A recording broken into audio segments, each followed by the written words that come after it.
Aroma T വിയുടെ എല്ലാ മാന്യ പ്രേക്ഷകർക്കും വേഗം വരുന്ന കർത്താവായ യേശു ക്രിസ്തുവിന്റെ നാമത്തിൽ വന്ദനത്തെയും സ്വാഗതത്തെയും അറിയിക്കുന്നു. അനുഗ്രഹീതവും മനോഹരവുമായ നല്ല നിമിഷങ്ങൾക്കായി, നല്ല ദിവസത്തിനായി ഞാൻ കർത്താവിന് സ്തോത്രം ചെയ്യുന്നു. പ്രേക്ഷകരോടൊപ്പം വീണ്ടും ഒരുമിച്ച് ആയിരിക്കുന്നതിൽ വളരെ സന്തോഷമുണ്ട്. ഇന്ന് നമ്മോടൊപ്പം അനുഗ്രഹിക്കപ്പെട്ട ജീവിതാനുഭവവും ദൈവം നടത്തിയ അത്ഭുതകരമായ വഴികളെയും കുറിച്ച് പങ്കുവയ്ക്കേണ്ടതിന് നമ്മൾ ക്ഷണം സ്വീകരിച്ച് ജോയിൻ ചെയ്തിരിക്കുന്നത് കർത്താവിൻ്റെ വിലപ്പെട്ട ദാസി പ്രിയ ജോൺസി ജോണിയാണ്. തൻ്റെ ജീവിതാനുഭവങ്ങൾ നമുക്ക് അവർക്ക് ശ്രദ്ധയോടെ പ്രാർത്ഥനയോടെ സ്കിപ്പ് ചെയ്യാതെ അവസാനം വരെ കാണുകയും കേൾക്കുകയും ചെയ്യാം. അതേവർക്കും അനുഗ്രഹമായി തീരട്ടെ. നാം എല്ലാവരും പ്രാർത്ഥനയോടെ ആയിരിക്കുമ്പോൾ കർത്താവിൻ്റെ വിലപ്പെട്ട ദാസി പ്രിയ ജോൺസി ജോണിയെ തികഞ്ഞ സ്നേഹത്തോടും ആദരവോടും കൂടി അരോമാറ്റിയുടെ പ്രേക്ഷകരോടൊപ്പം സമയം ചിലവഴിക്കുന്നതിനായിട്ട് ഞങ്ങൾ സ്വാഗതം ചെയ്തോളൂ. പ്രൈസ് ലോർഡ് സിസ്റ്ററേ. പ്രൈസ് ലോർഡ് പാസ്റ്ററെ. എൻ്റെ പേര് ജോൺസി ജോണി. ഞാൻ കർണാടകയിൽ തരീക്കര താലൂക്കിൽ നിന്നാണ് ജോയിൻ ചെയ്തിരിക്കുന്നത്. വീട്ടില് എനിക്ക് ഹസ്ബൻഡ് 2 കുഞ്ഞുങ്ങളുണ്ട്. അച്ഛൻ്റെ അമ്മ ഞങ്ങളുടെ കൂടെയാണ്. ഞങ്ങളോട് ഒരുമിച്ച് കർത്താവിന്റെ വേലയിലായിരുന്നു. ഇങ്ങനെ ആരാമ ടി വിയിലൂടെ എൻ്റെ ജീവിതാനുഭവങ്ങൾ പങ്കുവെക്കുവാൻ സ്വർഗത്തിലെ ദൈവം എനിക്ക് ഒരുക്കി തന്ന വിലയേറിയ അവസരത്തിനായിട്ട് കർത്താവിന് ഞാൻ നന്ദി പറയുന്നു. ഒരവസരം തന്ന ആരാമ ടി വിക്കും എൻ്റെ ഹൃദയത്തിന്റെ ഭാഷയിൽ ഞാൻ എൻ്റെ നന്ദിയെ രേഖപ്പെടുത്തിക്കൊള്ളുന്നു. കർത്താവ് അനുഗ്രഹിക്കുമാറാകട്ടെ. എന്നെ ഞാൻ എഴുതിയ ഒരു പാട്ട് പാടിക്കൊണ്ട് ഞാൻ എൻ്റെ ടെസ്റ്റ് മണി ആരംഭിക്കാനായിട്ട് ആഗ്രഹിക്കുകയാണ്. അത് എല്ലാവർക്കും അനുഗ്രഹമാണെന്ന് വിശ്വസിക്കുന്നു. എൻ കണ്ണീരെല്ലാം തുരുത്തിയിൽ പകർന്നു വയ്ക്കും, ഓരോ തുള്ളിക്കും പ്രതിഫലം അവൻ തന്നിടും. എൻ കണ്ണീരെല്ലാം തുരുത്തിയിൽ പകർന്നു വയ്ക്കും, ഓരോ തുള്ളിക്കും പ്രതിഫലം അവൻ തന്നിടും. വീഴാതെ താഴാതെ തളരാതെ താങ്ങായി ഉറപ്പുള്ള പാറയായി മന്നവൻ കൂടെയുണ്ട്.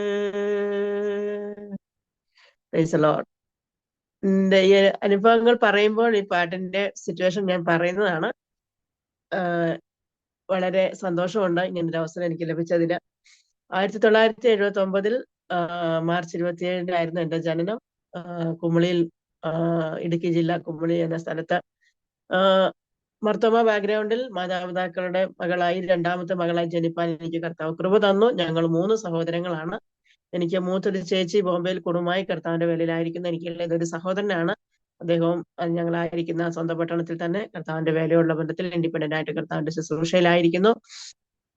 എൻ്റെ മാതാപിതാക്കളുടെ വിവാഹ ജീവിതം അവര് TPM ആണ് ആരംഭം. പക്ഷെങ്കിൽ അപ്പച്ചന്റെ ജീവിതത്തിൽ, അവരുടെ മകളെ എൻ്റെ അമ്മാച്ചന്റെ ജീവിതത്തിൽ ഒരു ചെറിയ വിഷയം എന്തോ വന്ന് കല്യാണ സംബന്ധമായ ഒരു വിഷയത്തോടുള്ള ബന്ധത്തിൽ അവരവിടെ നിന്ന് മർത്തോമ ബാക്ക്ഗ്രൗണ്ടിലേക്ക് പോകാൻ ഇടയായി. അങ്ങനെയാണ് ഞാൻ മർത്തോമ ബാക്ക്ഗ്രൗണ്ടിൽ ജനിച്ച് വളരുന്നത്. എൻ്റെ 4ാമത്തെ വയസ്സ് വരെ ഞാൻ 4ാം ക്ലാസ്സിൽ പഠിക്കുന്നത് വരെ ഞാൻ വീട്ടിൽ നിന്നു. എനിക്ക് ചെറുപ്പം മുതൽ ആസ്മ എന്ന രോഗം ഒരു 4 വയസ്സ് വരെ എനിക്ക് ഉണ്ടായിരുന്നു. കാരണം എൻ്റെ അമ്മ എസ്റ്റേറ്റിലെ തൊഴിലാളിയാണ്. അപ്പൊ കൊച്ചു കുഞ്ഞായിരിക്കുമ്പോൾ തന്നെ എസ്റ്റേറ്റിലെ പിള്ളപ്പര എന്ന് പറയുന്ന സ്ഥലം, അതായത് കുഞ്ഞുങ്ങളെ കൊണ്ട് നോക്കുന്നിടത്ത് കൊണ്ടാക്കി. അങ്ങനെ അവിടുത്തെ സിറ്റുവേഷനിലൊക്കെ എന്നെ ആസ്മയിലേക്ക് എന്നെ കൊണ്ടുപോയി. ഒരു 4 വയസ്സ് വരെ ഉണ്ടായിരുന്നു. അതിനുശേഷം അതിൽ നിന്നൊരു മാറ്റം ഉണ്ടായി.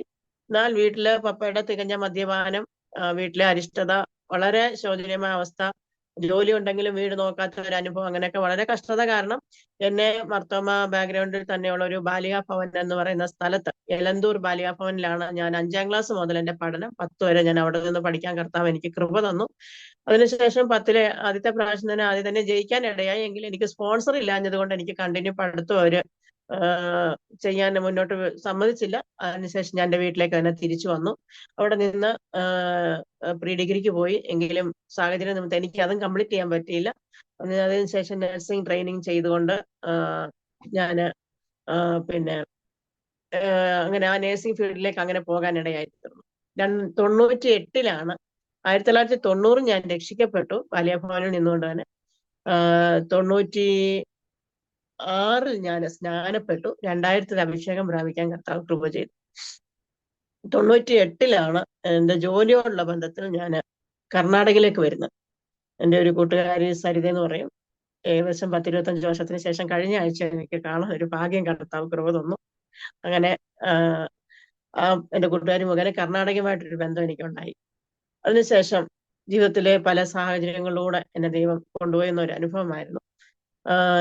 ജോലി ചെയ്യുന്ന സമയത്തൊക്കെ ഒരുപാട് പ്രതികൂലങ്ങൾ എൻ്റെ ജീവിതത്തിൽ ഉണ്ടായിട്ടുണ്ട്. ഞാനൊരു ആസ്മ രോഗിയാന്ന് ഞാൻ പറഞ്ഞല്ലോ. ബാല്യഭവനിൽ പഠിക്കുമ്പോൾ തന്നെ 6ാം ക്ലാസ്സിൽ വെച്ച് എനിക്ക് ആസ്മ രോഗം കണ്ടിന്യൂ ആയി. ഒരു പനിയോടുകൂടെ തുടർന്ന് ആ രോഗം എന്നെ എൻ്റെ ജീവിതത്തിൽ ഉണ്ടായിരുന്നു. വളരെ ദീർഘനാള് ഇഞ്ചക്ഷൻ, മെഡിസിൻ, അമിനോഫിലിൻ ഡ്രിപ്പ്, നഴ്സിംഗ് ഫീൽഡിലുള്ളവർക്ക് അറിയാം. അമിനോഫിലിൻ ഡ്രിപ്പ് ഞാൻ ഈ 98 ജോലിക്ക് വന്നതിന് ശേഷം അനേക പ്രാവശ്യം ഹോസ്പിറ്റലിൽ ഈ ട്രിപ്പ് ഇട്ട് കിടക്കേണ്ട അവസ്ഥ വന്നിട്ടുണ്ട്. 19ാമത്തെ വയസ്സിൽ എനിക്ക് നട്ടലിന്റെ കണ്ണി അകൽച്ച ഉണ്ടായി. L4 L5 എന്ന് പറയുന്ന 2 ഡിസ്ക് എനിക്ക് അകന്നു പോയിട്ട് കഠിനമായ നടുവേദനയാൽ ഞാൻ ആ സമയം മുതൽ ഭാരപ്പെടുന്നുണ്ട്. ഞാൻ കർണാടകയിൽ വന്നതിന് ശേഷം അതിന്റെ ട്രീറ്റ്മെന്റുകൾ ആരംഭിച്ചു. സീറ്റ് ചെയ്തപ്പോൾ എന്നോട് പറഞ്ഞത് കല്യാണം കഴിക്കരുത്, പിന്നെ കുഞ്ഞുങ്ങളൊന്നും ഉണ്ടാകാൻ പാടില്ല, അങ്ങനെയൊക്കെയുള്ള ഒത്തിരി കണ്ടീഷൻ ഉണ്ടായിരുന്നു. ഈ വേദന ഇങ്ങനെ കണ്ടിന്യൂ ആകുമ്പോൾ തന്നെ ജോലി ചെയ്യാനൊന്നും പറ്റത്തില്ല. മുട്ടിന് കീപ്പോട്ട് ഭയങ്കര വേദന വന്നു കഴിഞ്ഞാൽ ഞാൻ അവിടെ വേദന തുടങ്ങിക്കഴിഞ്ഞാൽ ഞാൻ താഴെ വീഴും. അതാണ് എൻ്റെ അവസ്ഥ. പിന്നെ ഇഞ്ചക്ഷൻ തന്നിട്ട് വേണം എനിക്ക് എഴുന്നേറ്റ് നടക്കാൻ പറ്റുന്നത്. അങ്ങനെ വല്ലാത്തൊരു അനുഭവമായിരുന്നു. ട്രാക്ഷനൊക്കെ ഇട്ട് ഇതിനൊക്കെ ഒരുപാട് ട്രീറ്റ്മെന്റ് ഒക്കെ എടുത്തു. നട്ടലിന് ഇഞ്ചക്ഷനൊക്കെ തന്നു. പക്ഷെങ്കിൽ അതൊന്നും എനിക്ക് ഫലവത്തായില്ല. ശക്തമായ വേദന കണ്ടിന്യൂ ആയിരുന്നു. അതിന്റെ കൂടെ ആസ്മ രോഗം എന്നെ വല്ലാതെ ബുദ്ധിമുട്ടിച്ചു. ഇങ്ങനെ പോകുന്ന സമയത്ത് 2003 ഒരു ഉപവാസ പ്രാർത്ഥന, എനിക്ക് നട്ടലിന്റെ വേദനയിൽ നിന്ന് ദൈവം എനിക്ക് പൂർണ്ണമായ ഒരു വിടുതൽ. അന്ന് 21 ദിവസത്തെ ഉപവാസ പ്രാർത്ഥന, 5ാമത്തെ ദിവസം കർത്താവിനെ സൗഖ്യമാക്കി. അതിനുശേഷം ഇന്ന് വരെ എനിക്ക് ആ വേദന വന്നിട്ടില്ല. പൂർണ്ണമായി അതിൽ നിന്ന് കർത്താവ് എന്നെ പുറത്തു കൊണ്ടുവന്നു. ആ ദിവസം ഇന്ന് ഞാൻ ഓർക്കുന്നു. നിന്ന് ആരാധിക്കുന്ന സമയത്ത് നമ്മളൊരു കുന്നിൽ നിന്ന് ഇങ്ങനെ വണ്ടി ഇറങ്ങി ഇങ്ങനെ പോകുന്ന സമയത്ത് നമ്മുടെ ശരീരത്തിലെ ഭാരം ഇറങ്ങി പോകുന്ന ഒരു അനുഭവം നമുക്കുണ്ടാകും. ഈ ഒരു അവസ്ഥയാണ് എനിക്ക് ഫീൽ ആയത്. അന്നത്തോടുകൂടെ എനിക്ക് ആ വേദന പോയി. പിന്നെ എനിക്ക് ആ വേദന അനുഭവിച്ചിട്ടില്ല. എന്നാൽ ആസ്മരോഗം പിന്നെയും കണ്ടിന്യൂ എനിക്ക് കുറെ നാളുണ്ടായിരുന്നു. എന്നാൽ പിന്നത്തേതിൽ നാളുകൾ എൻ്റെ ട്രീറ്റ്മെന്റ് ഒക്കെ കണ്ടിന്യൂ ആണ്. എങ്കിലും വളരെ കഠിനമായിട്ടുള്ള ഇഞ്ചക്ഷനോ നെബുലൈസേഷനോ അങ്ങനെയൊക്കെ അവോയ്ഡായി. എങ്കിലും വല്ലപ്പോഴൊക്കെ ട്രീറ്റ്മെന്റ് എടുക്കേണ്ട ഒരു അവസ്ഥയായി. എങ്കിലും ദൈവം ഒരുപാട് എന്നെ അക്കാര്യത്തിൽ എന്നെ സഹായിച്ചു. അതിനുശേഷം ഞാൻ കടന്നുപോയ പ്രത്യേക ഒരു അവസ്ഥ എന്ന് പറയുന്നത് 2004 എനിക്കൊരു വിവാഹാലോചന വന്നു. എൻ്റെ വിവാഹം ബാംഗ്ലൂർ വെച്ച് സെറ്റിലായി, നിശ്ചയം നടത്തി. ഈ സമയത്ത് കല്യാണമൊക്കെ തീരുമാനിച്ചു, വിവാഹ നിശ്ചയം കഴിഞ്ഞു. കല്യാണത്തിനുള്ള ദിവസങ്ങൾ മാത്രം ബാക്കിയുള്ളപ്പോൾ അപ്പം കൊടുക്കേണ്ട പൈസയുടെ കാര്യങ്ങളൊക്കെ ആയി. അപ്പൊ എൻ്റെ 2 സഹോദരിമാര് വിദേശത്തുണ്ട്. അവരാണ് കല്യാണം നടത്താനൊക്കെ മുന്നോട്ട് വന്ന് അവർ ചെയ്തോളാമെന്നൊക്കെ ഏറ്റു. അവര് അല്പ പൈസ തന്നു. ബാക്കി സമയത്ത് തരാമെന്നുള്ള ഉറപ്പിൽ എനിക്കുള്ള വിവാഹ ഡ്രസ്സൊക്കെ എടുത്ത് പപ്പയുടെ കൊടുത്തുവിട്ടിട്ട് പറഞ്ഞു, ഇതുകൊണ്ട് കൊടുക്കുക, അടുത്ത ദിവസം തന്നെ ബാക്കി നമുക്ക് കൊടുക്കാം. പക്ഷെങ്കിൽ ഇവിടെ വന്ന് ഇനി കല്യാണത്തിന് ചില ദിവസങ്ങൾ മാത്രം ബാക്കിയുണ്ട്. എന്നാൽ പറഞ്ഞ പൈസ മൊത്തം ഇല്ലാത്തതിന്റെ പേരില് ആ കല്യാണം അവിടെ വെച്ച് മാറിപ്പോവാനിടയായി. പപ്പ ഇത് ഈസി, ഞാനിപ്പോ ജോലിയുള്ള ബന്ധത്തിൽ ബാംഗ്ലൂരിൽ തന്നെയാണ്. കൂടെ വേറെ ആരുമില്ല, പേരൻസ് ആരുമില്ല. പക്ഷെ ഈ ഒരു ഫാമിലിയുമായിട്ട് എനിക്ക് നല്ല കല്യാണം നിശ്ചയം കഴിഞ്ഞു. അപ്പൊ ഇവരെ സ്വന്തം മോളെ പോലെ നല്ലൊരു അറ്റാച്ച്മെന്റ് കുടുംബമായിട്ടുണ്ട്. എനിക്കൊരു വയ്യാഴിക, അവർക്ക് ശ്വാസമുട്ടുള്ളതൊക്കെ അറിയാം. അപ്പൊ ഒരു വയ്യാഴിക വന്നാൽ ഇവര് നല്ലപോലെ വന്ന് എന്നെ വിളിക്കുകയും കയറുകയൊക്കെ ചെയ്യുന്ന നല്ലൊരു ബന്ധം എനിക്ക് ആ കുടുംബമായിട്ടുണ്ടായി. അപ്പം ഇങ്ങനെ പോയിക്കൊണ്ടിരിക്കുമ്പോൾ ഈ ഒരു കല്യാണം മാറിപ്പോയത് എനിക്ക് വല്ലാത്ത ഷോക്കായി. എനിക്കതങ്ങോട്ട് ഉൾക്കൊള്ളാൻ വലിയ വിഷമമായിരുന്നു. അപ്പം പപ്പ എന്നോട് പറഞ്ഞു, കുഞ്ഞെ ഇത് നടന്നില്ലെങ്കിൽ നീ വിഷമിക്കരുതെന്ന് പറഞ്ഞേച്ച് പപ്പ അന്ന് തന്നെ തിരിച്ചുപോയി. കയ്യിൽ ഇരുന്ന പൈസയും തിരിച്ചു കൊണ്ടുപോയി. എനിക്ക് കല്യാണ സാരി എന്റെ കയ്യിൽ തന്നേച്ചു. എനിക്ക് ചില ദിവസങ്ങൾ ഇതെങ്ങനെ വലിയൊരു ട്രോമ, വലിയൊരു ഭാരം. എനിക്ക് എന്ത് ചെയ്യണോന്ന് അറിയത്തില്ല, ഇത് ആരോട് പറയണോന്ന് അറിയത്തില്ല. അപ്പം ഇത്രത്തോളം ഒരു റിലേഷൻഷിപ്പ്, എന്നാൽ ഇത്രത്തോളം നിശ്ചയമൊക്കെ കഴിഞ്ഞ എല്ലാവർക്കും അറിയാം. എങ്കിലും ഈ ഫാമിലി എന്നോട് ഇത്ര ഒരു അറ്റാച്ച് ആണെന്നുള്ള കാര്യം സഭയിൽ ആർക്കും അറിയത്തില്ല. അപ്പം ഈ സഭയോ കൂട്ടായ്മയോ എവിടെ എന്താണെന്നൊന്നും ഞാൻ പറയാൻ ആഗ്രഹിക്കുന്നില്ല. ഏതാ സഭയെന്നൊന്നും ഞാൻ പറയുന്നില്ല. ആരെയും ഇൻസൾട്ട് ചെയ്യാൻ, ആരെയും ബുദ്ധിമുട്ടിക്കാൻ ആഗ്രഹിക്കുന്നില്ല. അപ്പം ഈ ഒരു അവസ്ഥ ഇങ്ങനെ പോയപ്പം എന്നെ ഏറ്റവും സ്നേഹിക്കുന്ന ചിലർക്ക് മാത്രം കാര്യങ്ങളുടെ കിടപ്പറിയാം. എങ്കിലും ഈ ഒരു വിവാഹം മാറിപ്പോയതിനു ശേഷം ഞാന് ഒരു ദിവസം എനിക്ക് വളരെ ജോലിക്ക് ശേഷം ഞാൻ റൂമിൽ വന്നിട്ട് എനിക്ക് എന്ത് ചെയ്യണോന്ന് അറിയില്ല. ഞാൻ ജസ്റ്റ് റൂം ലോക്ക് ചെയ്തു. ജസ്റ്റ് വണ്ടിക്കൂലിക്കുള്ളൊരു, അന്ന് 5 രൂപയാണ് ഞാൻ വരുന്ന ചർച്ചിലേക്ക് വരേണ്ട വഴിക്ക് ഒരു 5 രൂപ കൊടുത്താൽ മതി. 10 രൂപ എടുത്ത് കൈ പിടിച്ചിട്ട് റൂം കൂട്ടി കീയും മാത്രം എടുത്ത് ഞാൻ അവിടെ നിന്ന് ഇറങ്ങി. ഞാൻ പോകുന്ന വഴിക്കൊരു ക്രോസിംഗ് ഉണ്ട്, റെയിൽവേ ക്രോസിംഗ് ഉണ്ട്. അപ്പൊ സൂയിസൈഡ് ചെയ്യണമെന്നുള്ള ഒറ്റ ചിന്തയിൽ ഞാൻ പോകും. ഞാൻ കടന്നു പോകുമ്പം ക്രോസിംഗ് ഞാൻ ടിക്കറ്റ് എടുത്തു. ഞാൻ ഇറങ്ങേണ്ട അടുത്ത് വന്ന് ട്രെയിൻ പോകുന്നതുകൊണ്ട് ഞാൻ വെയിറ്റ് ചെയ്യുകയാണ് ബസ്. ഈ കണ്ടക്ടർ എന്നെ വന്നിട്ട് 2-3 പ്രാവശ്യം അങ്ങോട്ടും ഇങ്ങോട്ടും പോകുമ്പോൾ എന്നെ നോക്കുന്നുണ്ട്. കാരണം ഞാൻ ടിക്കറ്റ് എടുത്ത് വെച്ച് ഇറങ്ങാതെ ഞാൻ ഇരിക്കുക. അപ്പം എനിക്ക് ഫീൽ ആവുന്നത് എന്നെ ആരോ എന്റെ അടുത്ത് ആരോ ഇരിക്കുന്നു, എന്നെ ഇങ്ങനെ സീറ്റിൽ കെട്ടിയിരിക്കുന്ന ഒരു അനുഭവം. പക്ഷെ എന്റെ അടുത്ത് ആരുമില്ല, എന്റെ സീറ്റിൽ ഞാൻ മാത്രമേ ഉള്ളൂ. ഇടം വല്ല നോക്കുന്നത്, എന്റെ അടുത്ത് ആരും ഇല്ല. ബസ്സിൽ രാത്രി ആയ 8 മണിയായി, ആ സമയത്ത് ആരും ഇല്ല. അപ്പൊ എനിക്ക് നല്ലപോലെ അറിയാം എന്റെ അടുത്ത് ആരും ഇല്ല. പക്ഷെങ്കിൽ എനിക്ക് ഫീൽ ആകുന്നു എന്റെ അടുത്ത് ആരോ തള്ളി എന്നെ ഇങ്ങനെ നീക്കിയിട്ട് എന്റെ അറ്റത്തിരിക്കുന്ന പോലെ എനിക്ക് ഫീൽ ആവുന്നുണ്ട്. എന്നെ ഇങ്ങനെ കെട്ടി സീറ്റിൽ ഇരിക്കുന്ന അനുഭവം. എനിക്ക് ഇറങ്ങാൻ പറ്റുന്നില്ല. ഈ കണ്ടക്ടറാണ് എന്നെ അങ്ങോട്ടും ഇങ്ങോട്ടും നോക്കി 2 പ്രാവശ്യം നോക്കിയിട്ട് പോയി. 3-ാമത്തെ പ്രാവശ്യം എന്റെ അടുത്ത് വന്നപ്പോൾ ഞാൻ പറഞ്ഞു ഞാൻ അടുത്ത സ്റ്റോപ്പിൽ ഇറങ്ങിക്കോളാന്ന് പറഞ്ഞു. ഇത് കഴിഞ്ഞിട്ട് ട്രെയിൻ പാസ്സായി, ഞാൻ അടുത്ത സ്റ്റോപ്പിൽ പോയി. അപ്പൊ എന്നോട് ഈ ഇരിക്കുന്ന സമയത്ത് ബസ്സിൽ ഇരുന്നപ്പോ എന്നോട് ദൈവാത്മാവ് പറഞ്ഞു ഓമനാന്റിയുടെ വീട്ടിൽ പോകാൻ പറഞ്ഞു. ഓമനാന്റി എന്ന് പറഞ്ഞാൽ ഞാൻ അന്ന് കൂടുന്ന സഭയിലെ ഒരു എൽഡറാണ്. വാർദ്ധക്യത്തിനാൽ ഇപ്പൊ 70 വയസ്സുണ്ട്. ആന്റിയുടെ വീട്ടിലോട്ട് പോകാൻ ദൈവാത്മാവ് എന്നോട് പറഞ്ഞു. ഞാൻ ആ സമയത്ത് ആന്റിയുടെ വീട്ടിൽ ചെന്നു. അപ്പൊ ഏകദേശം എനിക്ക് തോന്നുന്നു ട്രെയിനിലെ ക്രോസിംഗ് എല്ലാം കഴിഞ്ഞ് ചെന്നപ്പോ 8-9 മണിയാവുന്നു. ആന്റിയുടെ വീട്ടിൽ ചെന്നു. കരഞ്ഞ് എനിക്ക് എന്ത് ചെയ്യണമെന്ന് അറിയത്തില്ല, വല്ലാത്തൊരവസ്ഥയിലാണ് ഞാൻ ആ വീട്ടിൽ ചെന്ന് കയറുന്നത്. എന്നോട് വെച്ച മോളെ എന്ത് പറ്റി വാന്ന് പറഞ്ഞു. ഞാൻ അവിടെ നിന്ന് ആദ്യം കുറെ നേരം ഞാൻ കരഞ്ഞു.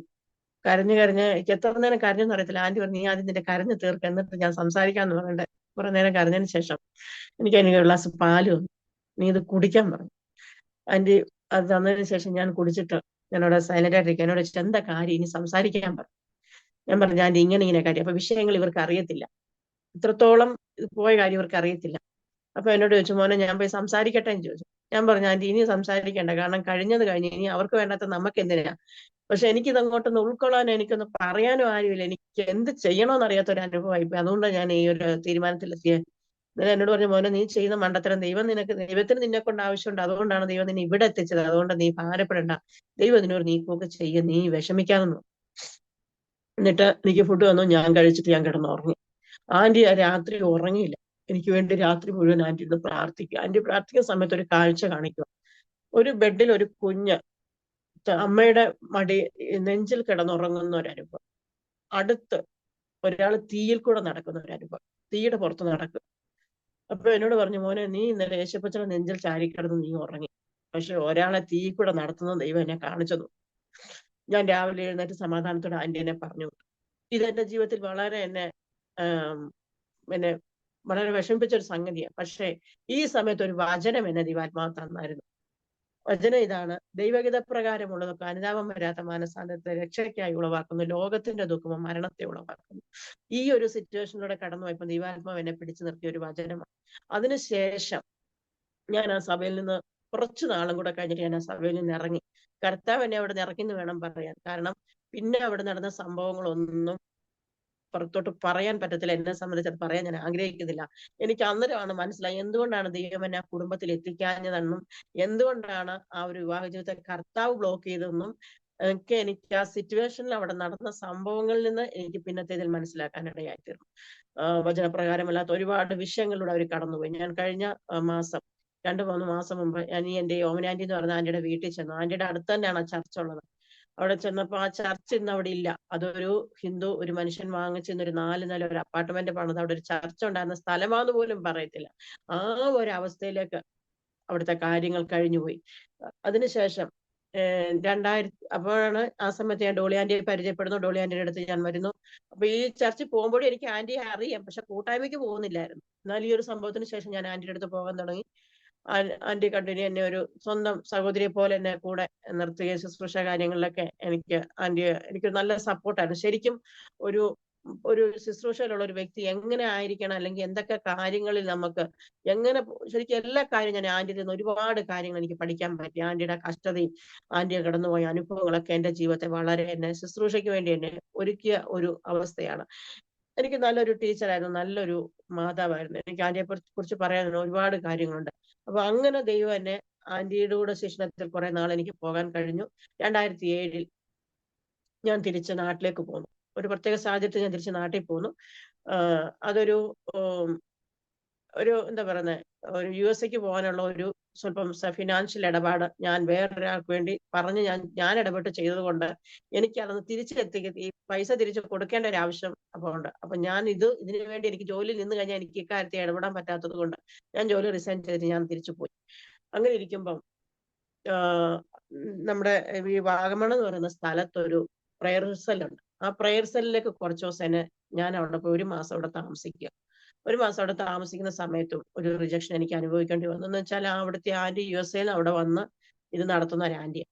അപ്പൊ ഈ ആന്റി ഒരാഴ്ച അവരുടെ വീട്ടിൽ താമസിക്കാൻ സ്ഥലം തന്നു. ഒരാഴ്ച കഴിഞ്ഞ് ഈ ആന്റി തിരിച്ചു പോകും.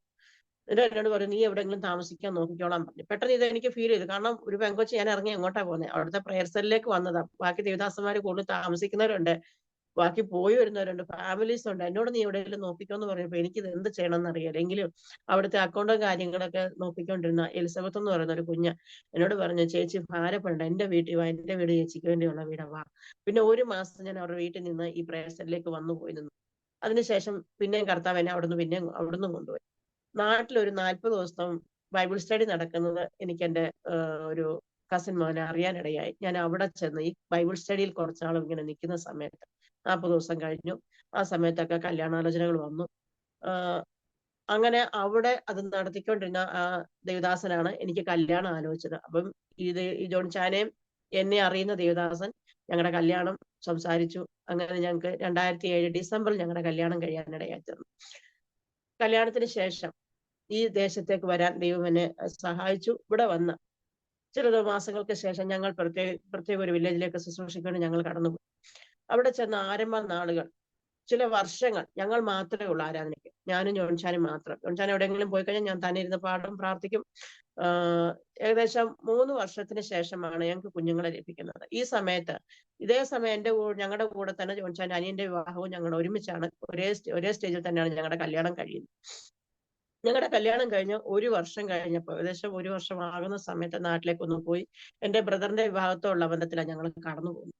ആ വിവാഹത്തോടുള്ള ബന്ധത്തിൽ അവിടെ പോയി. അപ്പം എന്റെ അനിയന്റെ വൈഫ് കൺസീവ് ആണ്. പുള്ളിക്കാരി ഓൾറെഡി നാട്ടിൽ പോയിരിക്കുകയാണ്.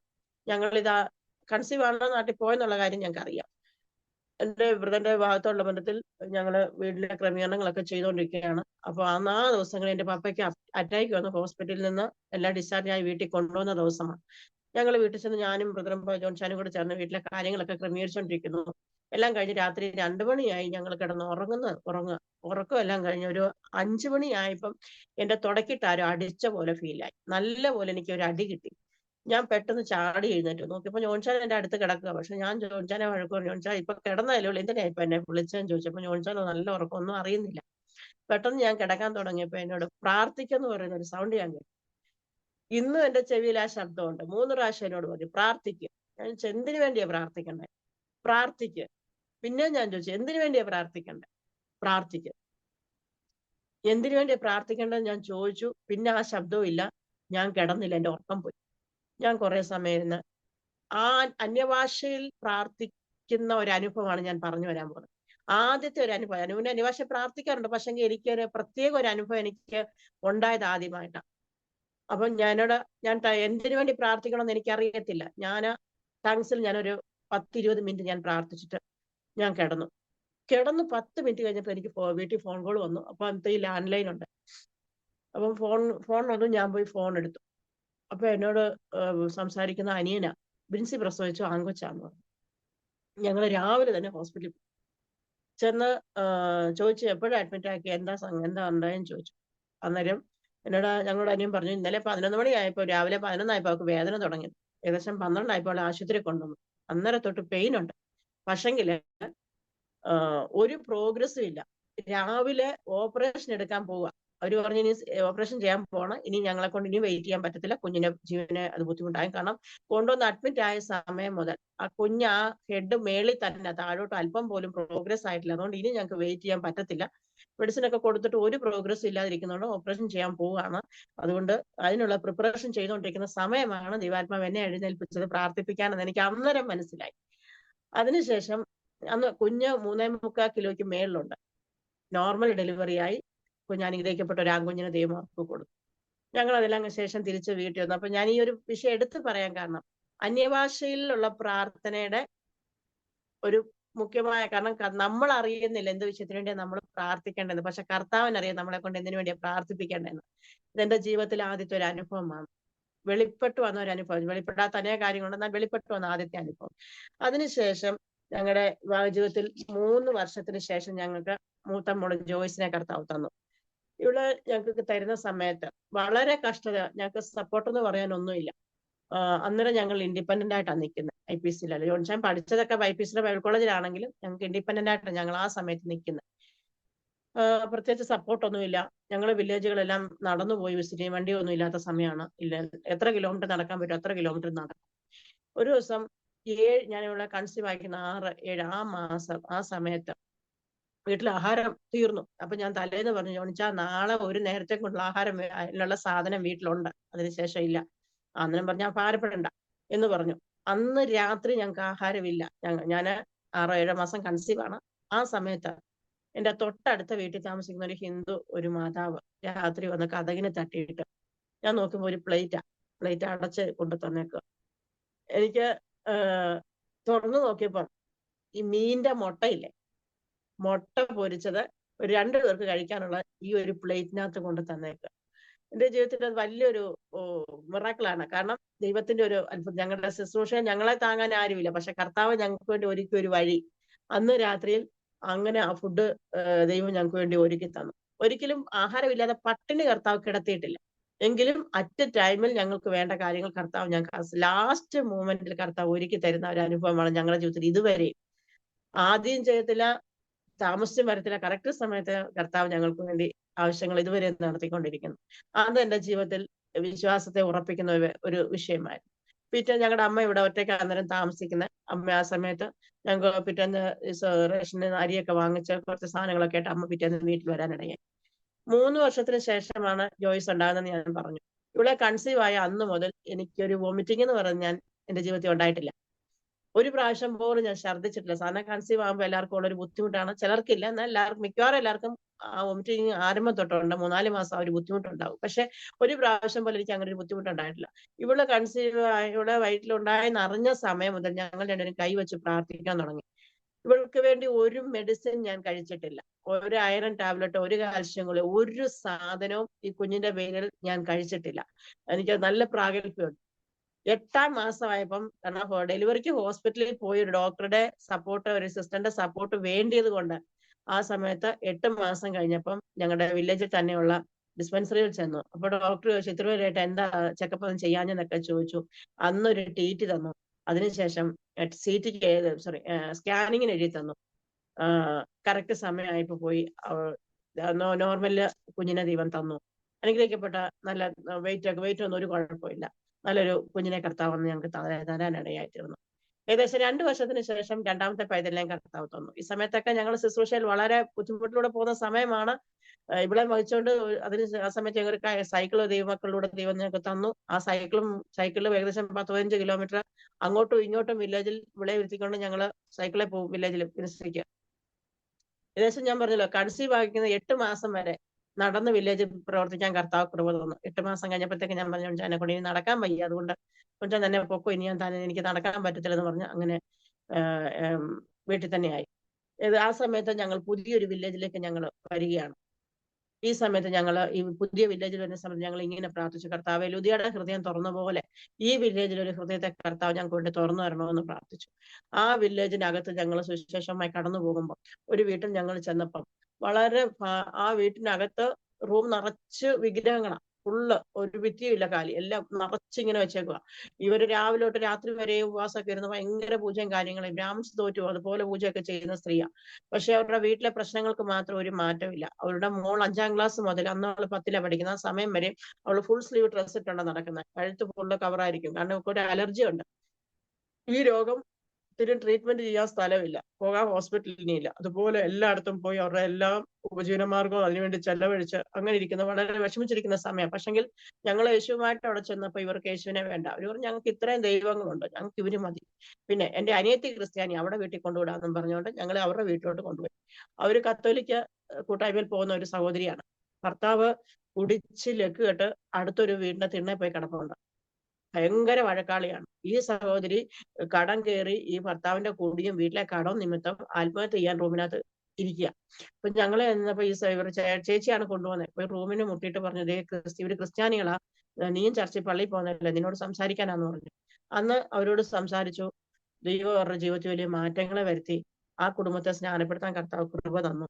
ഈ ചേച്ചിയും അതിനുശേഷം ഞങ്ങൾ ഇവർക്ക് വേണ്ടി പിന്നെ പ്രാർത്ഥിക്കാൻ തുടങ്ങി. ഇവർ യേശുവിനെ വേണ്ടാന്ന് പറഞ്ഞ് ഞങ്ങൾ തിരിച്ചു പോയി. അപ്പൊ ഈ കൊച്ച ടൗണിൽ തന്നെ ഒരു മെഡിക്കലിൽ ജോലി ചെയ്യുന്നു. ഒരു ദിവസം ജോണിച്ചാൻ ആ മെഡിക്കലിന്റെ പാസ്സായപ്പം പ്രത്യേകിച്ച് ഓടി വന്ന് വിളിച്ചിട്ട് പറഞ്ഞു, ഞങ്ങൾ അമ്മ പറഞ്ഞു വീട് വരെ ഒന്ന് വരണമെന്ന് പറഞ്ഞു, ഒന്ന് വീട്ടിൽ വന്നേച്ച് പോകണമെന്ന് പറഞ്ഞു. ഞങ്ങൾ രണ്ടുകൂടെ വീട്ടിൽ ചെന്നപ്പം ഈ ഇവരുടെ അമ്മ പറഞ്ഞു, അയ്യാ നിങ്ങൾ ഒരു തമിഴക്കാരാണ്. ഒരു പറഞ്ഞു, അയ്യാ ഞങ്ങൾ അന്ന് പ്രാർത്ഥിച്ചിട്ട് പോയതിന് ശേഷം യേശു ഞങ്ങളുടെ കൊച്ചിനെ സൗഖ്യമാക്കി എന്ന് പറഞ്ഞു. എന്താന്ന് ചോദിച്ചു. അപ്പോഴാ പറഞ്ഞു, ഇതുപോലെ ഒരു സ്കിൻ ഡിസീസ് ഉണ്ടായിരുന്നു, ഇത് നിങ്ങൾ പ്രാർത്ഥിച്ചിട്ട് പോയതിനു ശേഷം കുഞ്ഞിന് ഈ അസുഖമില്ല, അവളെ ദൈവം സൗഖ്യമാക്കി, അതുകൊണ്ട് ഞങ്ങൾക്ക് യേശുവിനെ വേണം എന്ന് പറഞ്ഞു. അങ്ങനെയാണ് ഞങ്ങൾ ആ വില്ലേജിലേക്ക് ഫുൾ താമസം മാറ്റുന്നത്. ആ വില്ലേജ് വെച്ചാണ് ജോയ്സ് ഉണ്ടാകുന്നത്. സുവിശേഷ വിരോധികൾ എതിർപ്പുണ്ടായി ചുറ്റുപാടുള്ള ആൾക്കാരൊക്കെ വീടിന് കല്ലെറിയും. പ്രാർത്ഥിച്ചുകൊണ്ടിരിക്കുന്ന സമയത്ത് അവിടുത്തെ ഇരുമ്പ് കല്ല, ഏകദേശം ഒരു കല്ലൊക്കെ എടുത്ത് വെച്ച് കയ്യിലൊക്കെ കൈ പിടിച്ചു കഴിഞ്ഞാൽ അതിനൊരു നമ്മൾ ഈ അരക്കിലൂടെ കട്ടിയൊക്കെ കൈ പിടിച്ച പോലെ ഇരിക്കും. ഒരു ചെറിയ കല്ലെടുത്ത് കൈ പിടിച്ച ഇതെടുത്ത് വീടിന് നേരെ ഷീറ്റിന് മേളിലൊക്കെ ഓടിന് മേളിലൊക്കെ എറിയും. എപ്പോഴാ തലയിൽ വന്ന് വീഴുന്നതെന്ന് നമുക്ക് പറയാൻ പറ്റത്തില്ല. ഒരുപാട് പ്രതികൂലങ്ങൾ ആ സമയത്തുണ്ടായി. ഒരു ദിവസം ഞാൻ പ്രാർത്ഥിച്ചുകൊണ്ടിരിക്കുക, ജോയ്സ് അടുത്തോണ്ട് പ്രാർത്ഥിച്ചുകൊണ്ടിരിക്കുക. അപ്പം ചിലർ പ്രാർത്ഥനയ്ക്ക് ആഗ്രഹമുള്ളവരൊക്കെ അടുത്ത് വന്നിരിപ്പുണ്ട്. ഒരു കല്ലെടുത്തെറിഞ്ഞു, ഓട് പൊട്ടി ജോൺസന്റെ ഈ സൈഡിൽ കൂടെ താഴെ വന്ന് വീണു. പിന്നെ പോലീസ് കേസായി. വന്ന് ഞങ്ങളെ വിളിച്ചോണ്ട് സ്റ്റേഷനിൽ കൊണ്ടുപോയി. ഞങ്ങൾ പറഞ്ഞു, ഞങ്ങൾ ആരെയും മതം മാറ്റുന്നില്ല, ആവശ്യമുള്ളവർ വരുന്നു, ഞങ്ങൾ ആ വീട്ടിൽ ആർക്കും ഒന്നും ചെയ്യുന്നില്ല, നിങ്ങൾ വേണം വന്ന് ആരാധനക്കും വന്ന് നോക്കിക്കോളാൻ പറഞ്ഞു. അപ്പം പറഞ്ഞു, നിങ്ങൾ ഇവിടുന്ന് പൊക്കോ, ഞങ്ങൾ കൊല്ലാൻ വില്ലേജുകാർ പ്ലാൻ ചെയ്തിട്ടുണ്ട്, അതുകൊണ്ട് ഇവിടുന്ന് പൊക്കോണമെന്ന് പറഞ്ഞു. ഞങ്ങൾ പറഞ്ഞു, ഞങ്ങൾക്കത് ഭാരമില്ല, ഞങ്ങൾ ആ കാര്യത്തിൽ ടെൻഷൻ അടിക്കുന്നില്ല, അതുകൊണ്ട് ഞങ്ങൾ ആ കാര്യത്തിൽ ടെൻഷനാകാതെ അങ്ങനെ മുന്നോട്ട് പോയിക്കൊണ്ടിരിക്കുക. 2 വർഷം കഴിഞ്ഞ് ഞങ്ങൾക്ക് ജോയലിനെ തന്നു ദൈവം. ഒരു ദിവസം കുഞ്ഞിനെ ഞാൻ തൊട്ടിലാട്ടി ഉറപ്പിക്കൊണ്ടിരിക്കുക. അപ്പൊ ജനൽ ഓപ്പൺ ആണ്. ആ സമയത്ത് കുറെ യൗവനക്കാര് മുമ്പിൽ നിന്നുകൊണ്ട് ജനലിന് കല്ലെടുത്തെറിയുക. ഇതുപോലെ തന്നെ കല്ല് വന്ന് കുഞ്ഞിന്റെ തൊട്ടിലിന് തട്ടി താഴെ വീണു. പക്ഷെ കുഞ്ഞിന്റെ ദേഹത്ത് കൊള്ളാൻ ദൈവം അനുവദിച്ചില്ല. ഇതുപോലുള്ള ഉപദ്രവങ്ങൾ ദിവസം പ്രതി ഞങ്ങൾക്കിത് ശീലമായി പോയി. ഞങ്ങൾക്കിത് കാര്യമാക്കുന്നില്ല. കാരണം ആ വില്ലേജിന്റെ മാനസാന്തരമാണ് ഞങ്ങളുടെ വിഷയം. ചുറ്റുപാടുള്ള വില്ലേജുകൾക്ക് വേണ്ടി ഇരുന്ന് പ്രാർത്ഥിക്കും. കുഞ്ഞുങ്ങൾ രണ്ടുപേരെയും കൊണ്ട് വില്ലേജുകളിൽ പോകാൻ പറ്റാത്തതുകൊണ്ട് മാക്സിമം ജോൺസൺ തന്നെയോ ചിലപ്പോഴെങ്ങാനും ഞാൻ കൂടെ പോയെങ്കിലായി. അങ്ങനെ എന്തായാലും വില്ലേജിലുള്ള പ്രാർത്ഥന മാത്രം മുടക്കാതെ ഞങ്ങൾ കണ്ടിന്യൂ പോയിക്കൊണ്ടിരുന്നു. ഞങ്ങൾ വിശ്വാസത്തിൽ കൊണ്ടുവന്ന കുടുംബങ്ങളൊക്കെ സ്നാനപ്പെട്ട് ഞങ്ങളുടെ കൂടെ കൂട്ടായ്മയിൽ വന്നുകൊണ്ടിരിക്കുകയാണ്. ഞാൻ പറഞ്ഞ സുഖമില്ലാതിരുന്ന കുഞ്ഞിന്റെ വിവാഹം നടത്താൻ ദൈവം ഞങ്ങൾക്ക് കൃപ തന്നു. അതൊക്കെ ആ വില്ലേജിന് വലിയ ഒരു അതിശയമാണ്. കാരണം ഇവർക്ക് എങ്ങനെ നിങ്ങൾ ക്രിസ്ത്യാനികളായിക്കാൻ നിങ്ങളെ ആര് കല്യാണം കഴിക്കും, നിങ്ങൾക്ക് എങ്ങനെ ഇതൊക്കെ നടക്കും എന്നൊക്കെ ചോദ്യം ചെയ്ത ഒരു സമൂഹത്തിന്റെ മുന്നിൽ ദൈവം അവരെ ഉയർത്തി. യേശുവാണ് ദൈവം എന്ന് അനേകർക്ക് മനസ്സിലായി. അനേക കുടുംബങ്ങൾ ആ ദേശത്ത് രക്ഷിക്കപ്പെടാൻ ദൈവം ഇടയാക്കി. ആ കുഞ്ഞിന്റെ വിവാഹം വളരെ അതിശയകരമായ നിലയിൽ വില്ലേജ് ഞങ്ങളുടെ വീടിന് അടുത്ത് വെച്ച് തന്നെ നിശ്ചയം നടത്തി. അതേ ടൗണിൽ വെച്ച് തന്നെ വിവാഹം വളരെ ആർഭാടമായ നിലയിൽ നല്ല നിലയിൽ നടത്തി കൊടുക്കാൻ ദൈവം കൃപ തന്നു. അതൊക്കെ ആ വില്ലേജിനെ സംബന്ധിച്ചിടത്തോളം എന്നും ഒരു കർത്താവിനെ ഉയർത്താൻ ഒരു നല്ലൊരു കാര്യമാണ്. അങ്ങനെ ഞങ്ങൾ അതിനുശേഷം 6 വർഷം ഞങ്ങൾ ആ വില്ലേജിൽ മനുഷ്യമുള്ള ബന്ധത്തിൽ നിന്നു. അതിനുശേഷം ഇവിടെ അമ്മ തന്നെയാണ്. പിന്നെ ഞങ്ങൾക്ക് ഇങ്ങോട്ട് വരേണ്ട ഒരവസ്ഥ വന്നു. ഞങ്ങൾ പിന്നെ ആ വില്ലേജിൽ നിന്ന് ഞങ്ങൾ വീട്ടിലേക്ക് വന്നു. ആ സമയത്ത് ഞങ്ങളത് IPC പ്രസ്ഥാനത്തെ ഏൽപ്പിച്ചിട്ട് ഞങ്ങൾ അവിടെ നിന്ന് വന്നു. അതിനുശേഷം അവിടെ വേറെയും ചില പ്രവർത്തനങ്ങളൊക്കെ ഉണ്ടായി. ആൾക്കാരൊക്കെ പിന്നെ ആ ഒരു പ്രവർത്തനത്തോടുള്ള ബന്ധത്തിൽ കൂടെ പോകാനിടയായി. ഞങ്ങളുടെ കൂടെ ഈ കുടുംബങ്ങളൊക്കെ പിന്നെ കറക്റ്റ് TPM-ലേക്ക് പോയി. ഈ കുഞ്ഞിനെ കല്യാണം കഴിച്ച സഹോദരൻ TPM-ലാണ്. അതുകൊണ്ട് ഇവർ പറഞ്ഞു, ഞങ്ങൾക്ക് TPM-ൽ തന്നെ പോകുന്ന ഉദ്ദേശിച്ച് ഇവർ TPM-ൽ തന്നെ. എങ്കിൽ ഇന്ന് ആ വില്ലേജ് സ്ട്രോങ് ആയിട്ട് നല്ലൊരു പ്രവർത്തനമുണ്ട്. ഒരുപാട് ആൾക്കാർ ഞങ്ങൾ പ്രാർത്ഥിച്ചുകൊണ്ടിരുന്ന ഒരുപാട് കുടുംബങ്ങൾ ആ വില്ലേജ് രക്ഷയുടെ അനുഭവത്തിൽ വന്നു. പലരും ഉപേക്ഷിച്ചു പോയ പല ജീവിതങ്ങളെ വീട്ടിൽ ഞങ്ങൾക്ക് ശുശ്രൂഷിപ്പാൻ ദൈവം കൃപ തന്നിട്ടുണ്ട്. മദ്യപിച്ച് ഭർത്താവ് ഉപേക്ഷിച്ചു പോയി കിടന്ന് നോക്കാൻ ആരുമില്ലാതിരുന്ന മാതാവ് പലരെ വീട്ടിൽ കൊണ്ടുവന്ന് ട്രീറ്റ് ചെയ്യാനും പലരെ ശുശ്രൂഷിക്കാനൊക്കെ ഉള്ള കൃപ കർത്താവ് ആ സമയത്ത് തന്നു. അതിനുശേഷം ഞങ്ങൾ തിരിച്ചിങ്ങ് പോന്നു. ഇവിടെ വന്നതിന് ശേഷം ഇവിടെ പ്രവർത്തനം ഒന്നും തുടങ്ങുന്നതിനെ കുറിച്ചൊന്നും അന്നേരം ഞങ്ങൾക്ക് ചിന്തയൊന്നുമില്ല. ആ സമയത്ത് എനിക്ക് ദുബായിക്ക് പോകാൻ ഒരു അവസരം ദൈവം ഒരുക്കി തന്നു. ഒരു 6 വർഷം ദുബായിൽ ജോലി ചെയ്യാനായിട്ട് കർത്താവ് കൃപ തന്നു. ഞാൻ പറഞ്ഞ നേഴ്സിംഗ് ഫീൽഡ് ആയിരുന്നെന്ന്. ആ സമയത്ത് നേഴ്സിംഗ് ഫീൽഡിൽ തന്നെ ഒരു 6 വർഷം ഹോം നേഴ്സായിട്ട് ജോലി ചെയ്യാനായിട്ട് ഒരു അവസരം ദൈവം എനിക്ക് ഒരുക്കി തന്നു. അവിടെ വെച്ച് എനിക്ക് രണ്ടാമത്തെ അനുഭവം, ടാങ്ക്സ് പ്രേയറിന്റെ രണ്ടാമത്തെ അനുഭവം അവിടെ വെച്ച് ഉണ്ടാകുക. ഈ പേഷ്യന്റ് വളരെ ഇറിറ്റേറ്റഡ് ആയിട്ടുള്ള ഒരു പേഷ്യന്റ്, 80 വയസ്സുള്ള ഒരു അപ്പച്ചനെയാണ് നോക്കാൻ ചെല്ലുന്നത്. വളരെ ഇറിറ്റേറ്റഡ് ആയിട്ടുള്ള ഒരു മനുഷ്യനാണ്. നമ്മളെ ഒരു സെക്കൻഡ് നമ്മൾ നിന്നാ കുഴപ്പം, ഇരുന്നാ കുഴപ്പം, നോക്കിയാ കുഴപ്പം, വല്ലാത്ത അവസ്ഥ. നൈറ്റ് ഡ്യൂട്ടിയാണ്. മറ്റ് ശല്യങ്ങളൊന്നും നമ്മളെ ഉപദ്രവമൊന്നും ഇല്ല. പക്ഷെ നമ്മളെ അങ്ങ് ടോർച്ചർ ചെയ്യുന്ന മെന്റലി നമ്മളൊന്ന് സ്റ്റേബിൾ ആകാൻ വിടത്തില്ല. ഒന്ന് കഴിയുമ്പോഴത്തേക്ക് അടുത്ത ടെൻഷൻ കഴിയുമ്പോൾ അടുത്ത, ഇങ്ങനെ നമ്മളെ ടോർച്ചർ ചെയ്യുന്ന അനുഭവം. പക്ഷെ റൂമിൽ നമുക്ക് ഡ്യൂട്ടി കഴിഞ്ഞ് പോയി കിടക്കുന്ന ആദ്യത്തെ സമയമൊക്കെ ഭയങ്കര ബുദ്ധിമുട്ടായിരുന്നു. 2 മണിയാകുമ്പോൾ എഴുന്നേൽക്കണം, പിന്നെ വീട്ടിലെ ജോലികളൊക്കെ ചെയ്യാനായിട്ട് ഇവരുടെ മകൾ വലിയ ശല്യം ചെയ്യുമായിരുന്നു. എന്നാൽ ആ ദുബായിൽ ചെന്നതിന് ശേഷം ഒരു വാട്സാപ്പിന്റെ ഒരു ഗ്രൂപ്പ്, ഒരു കൂട്ടായ്മ ഉണ്ടായി. ആ സഹോദരന് ന്യൂ ജെറുസലേം പ്രയർസെൽ എന്നും പറഞ്ഞൊരു കൂട്ടായ്മയൊക്കെ കർത്താവ് തന്നു. അതിലൊരു 5-6 സഹോദരങ്ങൾ ഇന്നും കൂട്ടായ്മയിൽ പ്രാർത്ഥനയുടെ വരങ്ങൾ എനിക്ക് തരുന്നു. അവരുടെയൊക്കെ പ്രാർത്ഥന സമയത്ത് വലിയൊരു അനുഗ്രഹമായിരുന്നു. ആ സമയത്ത് ഒരു വിഷയം ഉണ്ടായി. ഞാൻ നോക്കുന്ന പേഷ്യന്റിനെ ഞാൻ വീൽ ചെയറിൽ ഞാൻ ബാത്റൂമിൽ കൊണ്ടുപോയിട്ട് തിരിച്ചു കൊണ്ടുവരിക. അപ്പൊ ബാത്റൂമിൽ നിന്ന് റൂമിലേക്ക് വരുന്ന ഈ ഒരു സൈഡിൽ ഡോറിന്റെ ഈ ഒരു വാതിക്കെ ഒരല്പം ചെറിയൊരു ഹമ്പ് പോലെ. അപ്പം ഞാന് ഈ മനുഷ്യൻ കാല് മേളിൽ വെച്ചേക്കുന്ന കണ്ടോണ്ടാണ് വീൽ ചെയർ തിരിച്ച് ഞാൻ ഈ റൂമിലേക്ക് കൊണ്ടുവരാനായിട്ട് ഇതിങ്ങനെ കൊണ്ടുവരുന്നത്. അപ്പൊ ഈ ഹമ്പ് വരുമ്പോൾ ചെറിയൊരു പുഷ് പുറകെ കൊടുക്കും. ആ പുഷ് ചെയ്തെങ്കിലും വീൽ മേലോട്ട് കയറത്തുള്ളല്ലോ. ഈ കൊടുത്ത സമയം മനുഷ്യന്റെ കാല് താഴെയാണെന്നുള്ളത് പുറകെ ഞാൻ കാണുന്നില്ല. ഈ മനുഷ്യന് എടുത്തടിച്ച് താഴെ പോയി, വീൽ ചെയറിൽ നിന്ന് താഴോട്ട് വീണു. എന്ത് ചെയ്യണമെന്ന് അറിയത്തില്ല, ഭയങ്കര ഒച്ചയോടെ വീണ്. അപ്പം ഈ എന്നോട് എപ്പോഴും വഴക്കുണ്ടാക്കുന്ന, എന്നെ ഇറിറ്റേറ്റ് ചെയ്യുന്ന മോൾ അവരുടെ അടുത്ത റൂമിലുണ്ട്. ഈ ബഹളം കേട്ടോണ്ട് ഈ മക്കളെല്ലാം ഇറങ്ങി വന്നു. ഇവരുടെ ഭർത്താവ് അവിടുത്തെ CBI ഉദ്യോഗസ്ഥനാണ്. എന്നിട്ട് ഇദ്ദേഹം വീണു, എന്തോ മക്കളെല്ലാം ഓടി വന്നു. ഭയങ്കര ബഹളമായി.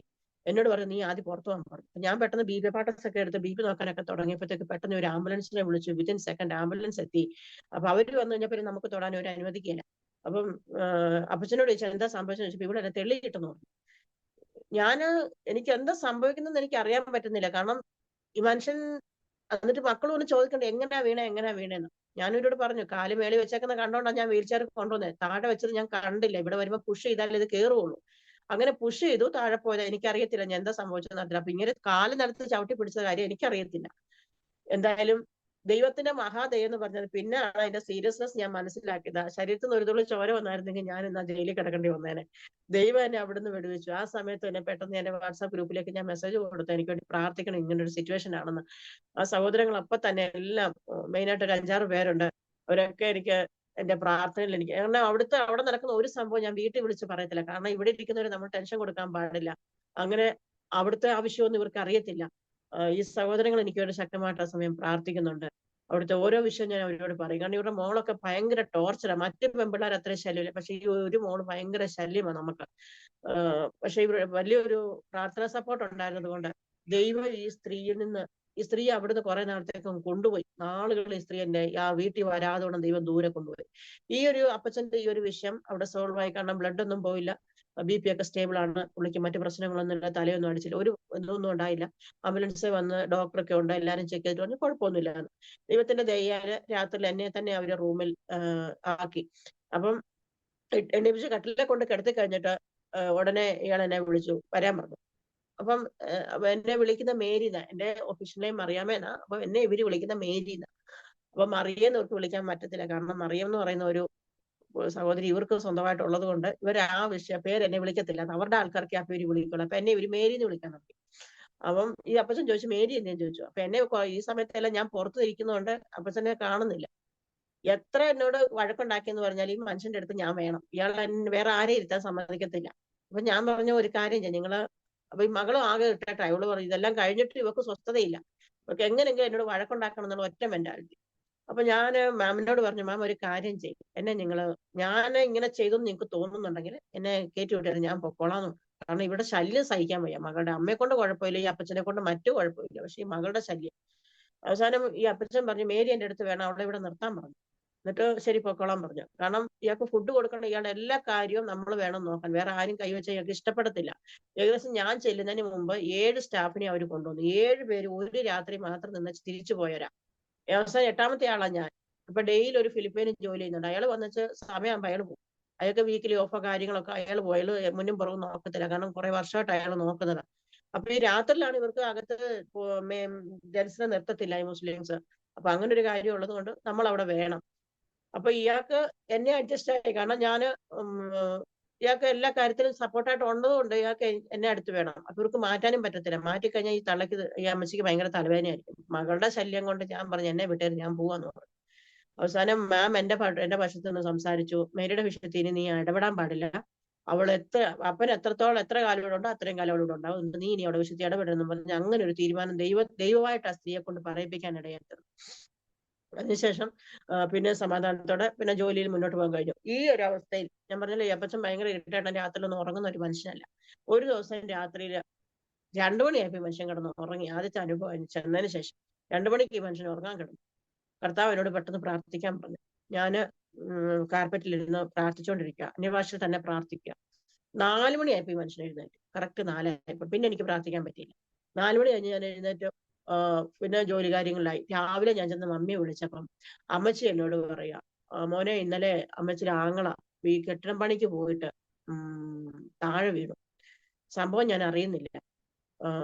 ഇന്ന് തലേന്ന് തന്നെ 2 പ്രാവശ്യം സ്കാൻ ചെയ്തിട്ടും MRI CT ചെയ്യാനായിട്ട് കയറ്റി കിടത്തിട്ടും അച്ഛൻ എന്ത് ചെയ്താൽ കിടക്കുന്നില്ല. ഭയങ്കര ഇറിറ്റേറ്റാ, ഒരു തരത്തിലും പറ്റുന്നില്ല. രാത്രി ലാസ്റ്റ് 3 മണിക്കാണ് അവസാനത്തെ സ്കാനിങ്ങിന് ഒരു സമയം തന്നെ. ആ സ്കാനിങ്ങിന്റെ സമയത്ത് സൈലന്റ് ആയിട്ട് കിടന്നുറങ്ങി. സ്കാൻ ചെയ്യാൻ പറ്റി. കുഴപ്പമൊന്നുമില്ല. കുറച്ച് ദിവസം മെഡിസിൻ കഴിക്കണം. വലിയ കാര്യമായിട്ട് സംഭവമൊന്നും ഉണ്ടായിട്ടില്ല. എങ്കിലും ആ സമയത്ത് സ്കാൻ ചെയ്യാൻ 3 മണിയായപ്പോൾ പറ്റിയത്. എനിക്ക് അപ്പോഴാണ് മനസ്സിലായ കർത്താവ് എന്തിനാ എന്നോട് പ്രാർത്ഥിക്കാൻ ഇരിക്കാൻ പറ്റിയത്. എന്റെ 2ാമത്തെ ഇൻസിഡന്റ് ആണ്. അതിനുശേഷം ഒരു സമയം ഇതുപോലെ ജോലി ചെയ്യുന്ന സമയത്ത് തന്നെ വേറൊരു സംഭവം ഉണ്ടായത്. ഒരു സഹോദരൻ ഇതുപോലെ വാട്സാപ്പ് ഗ്രൂപ്പിൽ എനിക്ക് അറിയുന്ന ഒരു സഹോദരൻ എന്നോട് പറഞ്ഞു, ഞാൻ ഒരു നമ്പർ തരാൻ പോവുക, ഈ നമ്പറിന് വേണ്ടി ഈ പുള്ളിക്കാരി വിളിക്കും, ഇവർക്ക് വേണ്ടി പ്രാർത്ഥിക്കണം, എന്താ ആവശ്യം എന്ന് ചോദിച്ചിട്ട് പ്രാർത്ഥിക്കണമെന്ന് പറഞ്ഞു. അപ്പം ഞാൻ ഈ ഒരു ആന്റിയെ കോണ്ടാക്ട് ചെയ്തു. പുള്ളിക്കാരി ഇസ്രായേലിൽ ജോലി ചെയ്യുന്ന സമയമാണ്. എന്നോട് പറഞ്ഞു, സിസ്റ്റർ എന്റെ വീട്ടിലൊരു അല്പം പ്രശ്നത്തിൽ കൂടെ കടന്നു പോവുക, ബോംബെയിൽ അവർ താമസിക്കുന്നത്. അപ്പോ മോള് നല്ലതായിട്ട് പഠിക്കുന്ന CA പഠിക്കുന്ന ഒരു കുഞ്ഞ, അതിന്റെ കൂടെ ഡിഗ്രി ചെയ്യുന്നുണ്ട്, വേറെ ഡിഗ്രിയും ചെയ്യുന്നുണ്ട്, പഠിച്ചുകൊണ്ടിരിക്കുക. പക്ഷെ ഇവള് അന്ന് അപ്പനുമായിട്ട് എന്തോ പ്രശ്നം ഉണ്ടാക്കി വീട് പുറത്തുനിന്ന് കൂട്ടിട്ട് കത്തിയുമായിട്ട് വീടിന് ചുറ്റും നടക്കുക. അപ്പനെ പുറത്തിറങ്ങിയാൽ കൊല്ലൂന്നും പറഞ്ഞ് ഇവിടെ നടക്കുക. ഈ ഒരു അവസ്ഥ. കർത്താവ് എന്നോട് പറഞ്ഞു, നീ പ്രാർത്ഥിച്ചു പോയി അപ്പൊ എങ്ങനെ പ്രാർത്ഥിക്കണം എന്ന് എനിക്കറിയാം. പക്ഷെ സിസ്റ്റർ ഇതുവരെ രക്ഷിക്കപ്പെട്ടിട്ടില്ല. വചനം കേട്ട് വരുന്നുള്ളൂ. കത്തോലിക്ക ബാക്ക്ഗ്രൗണ്ട് ആണ്. രക്ഷയുടെ വരുന്നതേ ഉള്ളൂ. അപ്പം എനിക്ക് ഇത് എങ്ങനെ ഹാൻഡിൽ ചെയ്യണം, എങ്ങനെ ഇത് എന്ത് പറയണമെന്ന് എനിക്ക് അറിയത്തില്ല. ഞാൻ പറഞ്ഞു, സിസ്റ്റർ ശരി ഞാൻ പ്രാർത്ഥിക്കാമെന്ന് പറഞ്ഞിട്ട് കർത്താവിനോട് ചോദിച്ചു. കർത്താവ് പറഞ്ഞു ടങ്സിൽ പ്രാർത്ഥിക്കണം എന്നുള്ള എന്റെ ഒരു മാനസികാവസ്ഥ എനിക്ക് തന്നു. ഞാൻ ടങ്സിൽ പ്രാർത്ഥിച്ചു വോയിസ് അയച്ചു. വൈകുന്നേരം എന്റെ ഡ്യൂട്ടിക്ക് പോകുന്നതിന് മുന്നേ ഞാൻ വിളിച്ചു ചോദിച്ചു, സിസ്റ്റർ എങ്ങനെയുണ്ട്, എന്തായെന്ന് ചോദിച്ചാൽ പറഞ്ഞു, സിസ്റ്റർ കുഴപ്പമില്ല, മോള് നോർമലായി, പപ്പയായിട്ട് സന്തോഷമായിട്ട് മുന്നോട്ട് പോകുന്നു. ഇതാണ് ഈ ടങ്സ് പ്രേയറിന്റെ 3ാമത്തെ ഇൻസിഡന്റ് ഇങ്ങനെ കർത്താവ് തരുന്നത്. ഞാൻ 2019 കൊറോണ വരുന്നതിന് ആ സമയത്ത് ഓഗസ്റ്റ് ആയപ്പോഴത്തേക്ക് ഞാൻ തിരിച്ചു പോന്നു. ഞാൻ നോക്കുന്ന പേഷ്യന്റ് ചില നാളുകൾക്ക് മുമ്പ് അദ്ദേഹം മരിച്ചുപോയി. ഹാർട്ട് പ്രശ്നമൊക്കെ ഉണ്ടായിരുന്ന മനുഷ്യനാണ്. അങ്ങനെ അദ്ദേഹം മരിച്ചു പോയതിനു ശേഷം കുറച്ച് നാൾ കൂടെ വേറെ ജോലി നോക്കാൻ പറഞ്ഞു. പക്ഷെ എനിക്ക് ട്രൈ ചെയ്ത് കിട്ടിയില്ല. ഒരു പക്ഷെ ദൈവഹിതമല്ലായിരിക്കാം, എന്നെ കർത്താവ് അവിടെ തിരിച്ചുവിടെ നാട്ടിൽ കൊണ്ടുവന്നു. ഇവിടെ വന്നതിന് ശേഷം എങ്ങും ജോലിക്ക് കയറിയില്ല. വീട്ടിൽ തന്നെ കുഞ്ഞുങ്ങളുടെ കാര്യങ്ങളൊക്കെ നോക്കിയിരിക്കുന്ന സമയം, കൊറോണയുടെ സമയം ഞങ്ങൾ കൂടുതൽ പ്രാർത്ഥിക്കാനൊക്കെ സമയം ചെലവഴിക്കുന്ന സമയമാണ്. അപ്പൊ രാവിലെ ഒരു ദിവസം ഇതുപോലെ പ്രാർത്ഥിക്കാനിരുന്നപ്പം എനിക്ക് ഇസ്രായേലിലെ സിസ്റ്ററുടെ കോണ്ടാക്ട് തന്ന അതേ സഹോദരൻ തന്നെ വേറൊരു കോണ്ടാക്ട് തന്നിട്ട് പറഞ്ഞു, ഈ വിഷയത്തിന് വേണ്ടി പ്രാർത്ഥിക്കണമെന്ന് പറഞ്ഞു. ഒരു ദിവസം രാവിലെ ഞാൻ വാട്സാപ്പ് തുറക്കാൻ കർത്താവിന്റെ ഹൃദയത്തിൽ ഒരു പ്രേരണ തന്നു. മൊബൈൽ ഒന്ന് നോക്കാൻ പറഞ്ഞു. ഞാൻ മൊബൈൽ എടുത്ത് നോക്കിയപ്പം ഒരു വോയിസ് വന്നേക്കാം, ഞാൻ ഈ സമയം വരെ ഞാൻ ഉറങ്ങിയിട്ടില്ല, എന്നെ കൊണ്ട് വയ്യ. അപ്പം പുള്ളിക്കാരി ഒരു പ്രത്യേക ഒരു ഡിസീസിലൂടെ കടന്നു പോവുക. വേറൊരു രാജ്യത്താണ്, അതൊന്നും പറയാൻ ആഗ്രഹിക്കുന്നില്ല. അപ്പൊ വേറൊരു രാജ്യത്താണ്. 2 കൊച്ചു കുഞ്ഞുങ്ങളുണ്ട്. അദ്ദേഹം അവിടെ ജോലി ചെയ്യാണ്. അപ്പൊ എന്നോട് അല്പം പ്രാർത്ഥിക്കാൻ പറഞ്ഞു. ഞങ്ങൾ 2 പേരും കൂടെ ഇരുന്ന്, അപ്പൊ കുഞ്ഞുങ്ങളെ കൊച്ചാണ്, അവർ പിള്ളേരെ കിടന്ന് ഉറങ്ങുന്നു. രാവിലെ ഒരു 7 മണിയായി. ഞങ്ങളൊക്കെ ടങ്സിൽ ഇരുന്ന് പ്രാർത്ഥിക്കുക. ഏകദേശം 2 മണിക്കൂറോളം ഞങ്ങൾ ടങ്സ് പ്രെയർ ചെയ്തുകൊണ്ടിരിക്കുന്ന സമയത്ത് ഒരു കർത്താവിന്റെ ഒരു കാഴ്ച കാണിച്ചു. സഹോദരി എന്ത് അനുഭവത്തിലൂടെ കടന്നു പോകുന്നതെന്നൊക്കെ ഉള്ള ഒരു പൈശാചിക മണ്ഡലം എന്നെ കർത്താവ് കാണിക്കാനിടയായി തീർന്നു.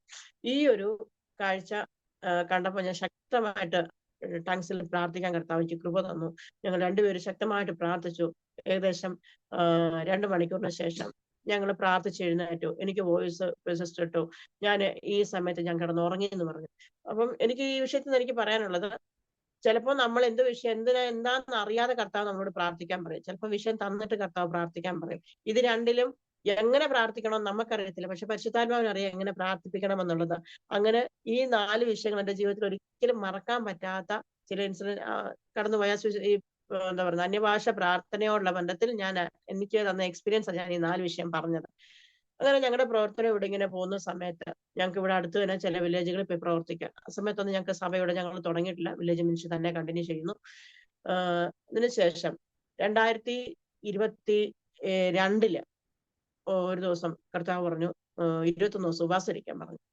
കൊറോണയുടെ ഇതെല്ലാം കഴിഞ്ഞിട്ട് എല്ലാം ഓപ്പൺ ആയ സമയമാണ്. ഞങ്ങൾ 21 ദിവസം എന്നോട് ദൈവാത്മാവ് ഇരിക്കാൻ പറഞ്ഞു. എന്തിനു വേണ്ടി എന്നാ ഒന്നൊന്നും അറിയത്തില്ല. ഇരിക്കുന്ന സമയത്തെല്ലാം ടങ്സ് പ്രെയർ ആണ്. കൂടുതൽ സമയം അന്യഭാഷയിൽ ഇരുന്ന് പ്രാർത്ഥിച്ചിട്ട് ഞാൻ എഴുന്നേക്കും. ഉച്ച 2 മണി 3 മണി വരെ പ്രാർത്ഥിച്ചിട്ട് എഴുന്നേക്കുന്ന സമയം. പ്രാർത്ഥിച്ചു കഴിഞ്ഞ് 21 ദിവസം കഴിഞ്ഞു. 5-ാം ദിവസം ഞാനും ജോൺചാനും കൂടെ ഞങ്ങളുടെ സുശേഷം പറഞ്ഞ രക്ഷയുടെ അനുഭവത്തിൽ കൊണ്ടുവന്ന് സ്നാനപ്പെടുത്തിയ ഒരു അമ്മച്ചിയെ കാണാൻ ഞങ്ങള് ഈ പഴയ താമസിച്ച വില്ലേജിൽ ഞങ്ങൾ പോവാ. അപ്പം ഈ അമ്മച്ചിക്ക് വേണ്ടി ഞങ്ങൾ 1 വർഷം സൈക്കിൾ ചവിട്ടിയതാണ് അങ്ങോട്ടോ ഇങ്ങോട്ടോ ഏകദേശം 30 കിലോമീറ്റർ. കുടിച്ചിട്ട് ഇങ്ങനെ ഇരിക്കും. മോൾക്ക് വേണ്ടി, മോൾ അന്നേരം രക്ഷിക്കപ്പെട്ട മോൾക്ക് വേണ്ടി പ്രാർത്ഥിക്കാനൊക്കെ അവിടെ പോകുമ്പോ ഈ അമ്മച്ചി വാതുക്കെ ഇരിക്കും. ഈ അമ്മച്ചിയെ പ്രാർത്ഥനയിൽ വരാൻ പറഞ്ഞാൽ വരികയില്ല. പക്ഷെ വാതുക്കലിരിക്കും. പാ നെയ്യുന്ന പണി നല്ലപോലെ അറിയാം. ഈ പായും നെയ്തുകൊണ്ട് അവിടെ ഇരിക്കും. അവസാനം പ്രാർത്ഥിക്കാൻ വന്നപ്പം ഈ പായുമായിട്ടാ വന്നത്. ഇത് പ്രാർത്ഥനയ്ക്ക് ഇടണമെന്നും പറഞ്ഞ് ഈ പായൊക്കെ നെയ്ത് കൊണ്ട് തരാനിടയായി. അമ്മച്ചി 1 വർഷത്തിന് ശേഷം രക്ഷിക്കപ്പെട്ടു. ഈ അമ്മച്ചിയെ കാണാൻ ഞങ്ങൾ ഈ ഉപവാസ പ്രാർത്ഥന കഴിഞ്ഞിട്ട് ഞാനും ജോൺചാനൂടെ പോയി. ഞങ്ങൾ അവിടെ ചെന്ന് ഒരു 10 മിനിറ്റ് കഴിഞ്ഞപ്പോ വീട് വളഞ്ഞു ആൾക്കാര്. വീടിന് ചുറ്റും യവനക്കാർ ഒരുപാട് പേര് കൂടി. ഇവരൊരു ഓലയിട്ട ഒരു ഷെഡാ ഇവരുടെ വീട്. ചുറ്റും പ്ലാസ്റ്റിക് ഒക്കെ മറിച്ചൊരു ഷെഡാ. ഞങ്ങൾ അകത്തിരിക്കുന്നു. പെട്ടെന്ന് യവനക്കാർ എവിടെ നിന്ന് അറിയത്തില്ല തേനീച്ച ഓടുന്ന പോലെ എല്ലാരും വീടിനെ പൊതിഞ്ഞു. എന്താ സംഭവിക്കുന്നെന്ന് പറയാൻ പറ്റത്തില്ല.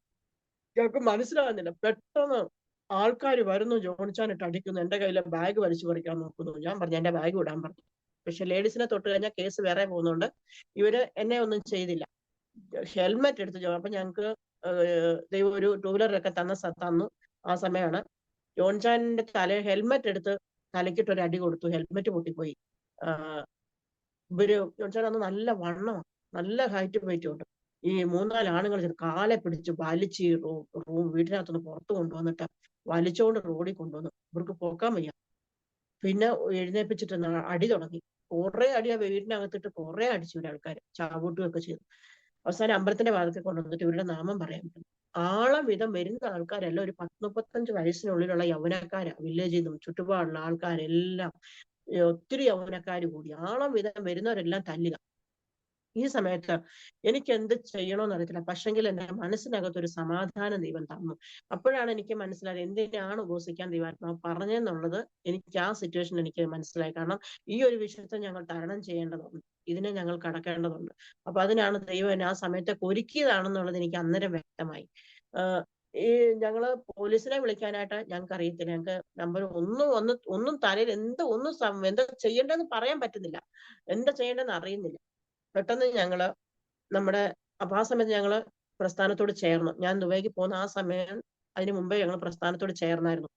അപ്പം പ്രസ്ഥാനത്തിലെ ചിലരെ വിളിച്ചപ്പം നിങ്ങൾക്ക് ആ ദേശത്ത് പരിചയമുള്ള ആൾക്കാരെ തന്നെ നിങ്ങൾ വിളിക്കാൻ പറഞ്ഞു. അപ്പൊ ഞങ്ങൾ ഈ പ്രദേശത്ത് ശുശ്രൂഷയ്ക്ക് വരുമ്പോൾ TPM-ലെ ഒരു സഹോദരനാണ് ഞങ്ങൾക്ക് വീടെടുത്ത് തരുന്നത്. ആ 6 വർഷം ഞങ്ങള് TPM-ലെ സഹോദരൻ ഞങ്ങൾക്ക് ആ വീടെടുത്ത് തരുന്നത്. ഞങ്ങള് ഇദ്ദേഹത്തെ വിളിച്ചു. ഞാൻ പറഞ്ഞു അണ്ണാ ഇങ്ങനെ ഒരു സംഭവം ഉണ്ടായിട്ടുണ്ട്, ഞങ്ങളെ ഇങ്ങനെ ഇവിടെ ഉപദ്രവിക്കുന്നുണ്ട് എന്ന് പറഞ്ഞു. പെട്ടെന്ന് അദ്ദേഹം പറഞ്ഞു ശരി ഞങ്ങൾ ആളെ അയക്കാമെന്ന് പറഞ്ഞേച്ച് അപ്പോഴത്തേക്ക് ഞങ്ങളെ ജോൺചാനായിട്ട് കുറെ അടിയെല്ലാം കഴിഞ്ഞ് ഏകദേശം 12:30 ആയപ്പോഴത്തേക്ക് പോലീസ് വന്നു. ആ സമയം വരെ ഇവർ ഉപദ്രവിക്കുക. അതുവരെ ഇവര് പോലീസിനെ വിളിച്ചില്ല. എനിക്കൊട്ട് വിളിക്കാൻ പറ്റുന്നുമില്ല. എന്താണെന്നറിയത്തില്ല. എനിക്ക് ആ സമയത്ത് പോലീസിനെ വിളിക്കുന്നതും പോയില്ല. ഞാൻ പെട്ടെന്ന് ഈ സഹോദരനെ വിളിച്ച് ഞാൻ കാര്യം പറഞ്ഞു. 12:30 ആയി സമയം.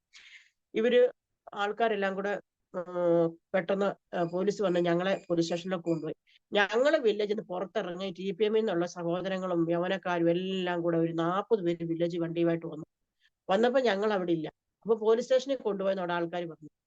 ഇവര് തിരിച്ച് പോലീസ് സ്റ്റേഷനിലേക്ക് വന്നപ്പോഴത്തേക്ക് പോലീസുകാർ പന്തിയല്ലെന്ന് മനസ്സിലായതും അവിടെ നിന്ന് ഇവര് ആൾക്കാരെ മാറ്റി.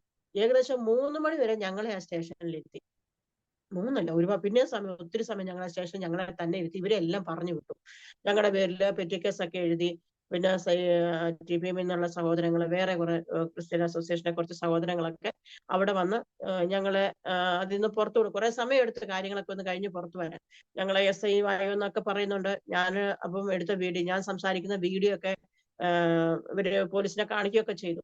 അപ്പൊ അതില് സർക്കിളാണോ SI ആണോ ഒരാൾ പറഞ്ഞു ഇവര് നിങ്ങളുടെ ആരുടെ വീട്ടിൽ വന്നിട്ടില്ലല്ലോ, അവരുടെ വീട്ടിലല്ലേ വന്നത്, അതുകൊണ്ട് നിങ്ങൾ മിണ്ടായിരിക്കാൻ പറഞ്ഞു.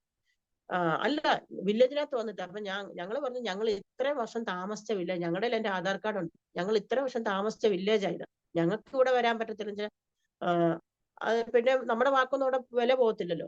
ഇവരൊരു കാര്യം ചെയ്തു, ഞങ്ങൾ പോയി ആ വീട്ടിലെ അമ്മച്ചിയെ വിളിച്ചുകൊണ്ട് പോലീസ് സ്റ്റേഷനിൽ കൊണ്ടുവന്നു.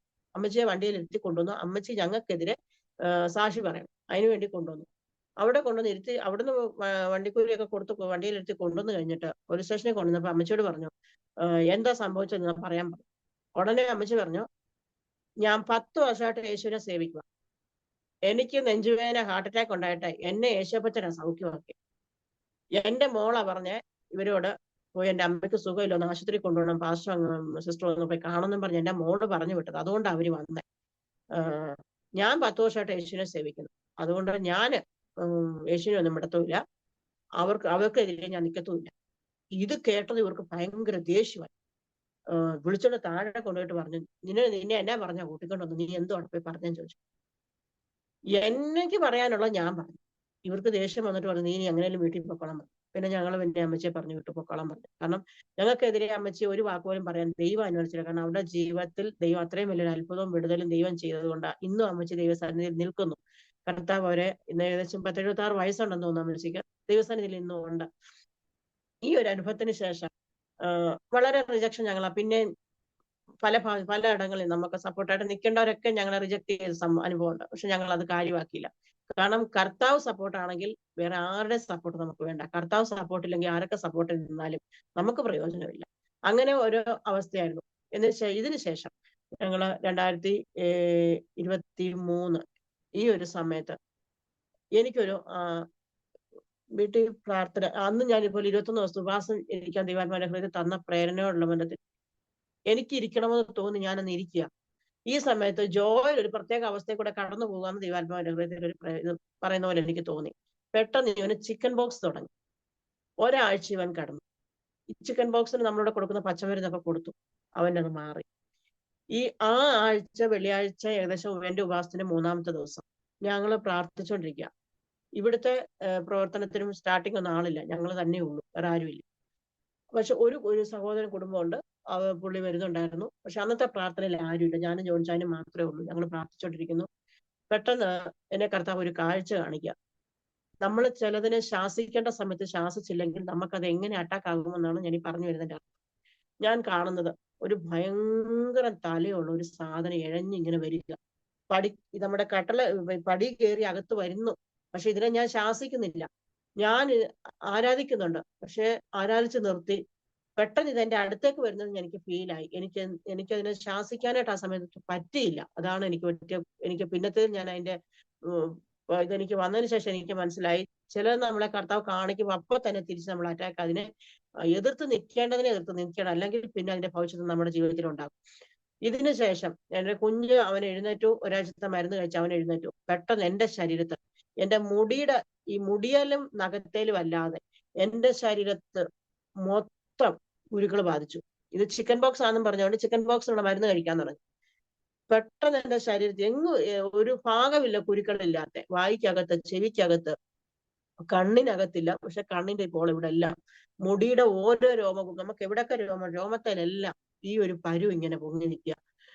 ഇത് വേദനയാണോ, നീറ്റലാണോ, ചൊറിച്ചിലാണോ, പുകച്ചിലാണോ, ഇതിന് എന്താ പേര് പറയേണ്ടതെന്ന് അറിയത്തില്ല. ആ ഒരു അവസ്ഥയിലൂടെ ഞാൻ കടന്നു പോവുക. കുറെ ദിവസങ്ങൾ ഇങ്ങനെ ആയി. എനിക്ക് ചെന്ന് എന്നെ കണ്ണാടി നോക്കുമ്പം ഞാൻ എന്നെ അല്ല കാണുന്നത്, വേറൊരു ഇതിങ്ങനെ തല പൊക്കി നിൽക്കുന്ന പോലെ എനിക്ക് തോന്നുക. എനിക്കിത് വല്ലാത്തൊരു ഭാരമായി. ഞാൻ ജോൺചാനോട് ചോദിച്ചു, ജോൺചാൻ എന്നെ കാണുമ്പോൾ എനിക്ക് എന്തെങ്കിലും വ്യത്യാസം തോന്നുന്നുണ്ടോ എന്ന് ചോദിച്ചു. ഞാൻ പറഞ്ഞു ഇല്ലല്ലോ എന്ന് പറഞ്ഞു. പക്ഷെ ഞാൻ പോയി കണ്ണാടി നോക്കുമ്പോൾ എനിക്ക് വേറൊരു അവസ്ഥ എനിക്ക് തോന്നുന്നു. എനിക്കിത് ഭയങ്കര ഭാരമായി. എനിക്ക് എന്ത് ചെയ്യണമെന്ന് അറിയത്തില്ല. കുറച്ചു ദിവസം കഴിഞ്ഞപ്പോഴത്തേക്ക് എന്റെ സംസാരം പോയി, എനിക്ക് വർത്താനം പറയാൻ വയ്യ. കാരണം ഇതങ്ങ് പൊട്ടിക്കഴിഞ്ഞാൽ നമുക്ക് ഒന്നും ചെയ്യാൻ പറ്റത്തില്ല. ഭയങ്കര വേദനയും പുകച്ചിലും ചൊറിച്ചിലും. ചൊറിയാൻ പറ്റത്തില്ല, പക്ഷെ ചൊറിയാതിരിക്കാനും പറ്റത്തില്ല. ചൊറിഞ്ഞു കഴിഞ്ഞാൽ പിന്നത്തെ അവസ്ഥ അതിനേക്കാൾ പരിതാപകരം. ഏകദേശം 25 ദിവസം ഞാൻ ഈ അവസ്ഥയിലൂടെ കടന്നുപോയി. മരണമെന്ന് പറയാൻ, മരണം അങ്ങ് പോയി കണ്ടു, അതുപോലത്തെ ഒരു അവസ്ഥയായി.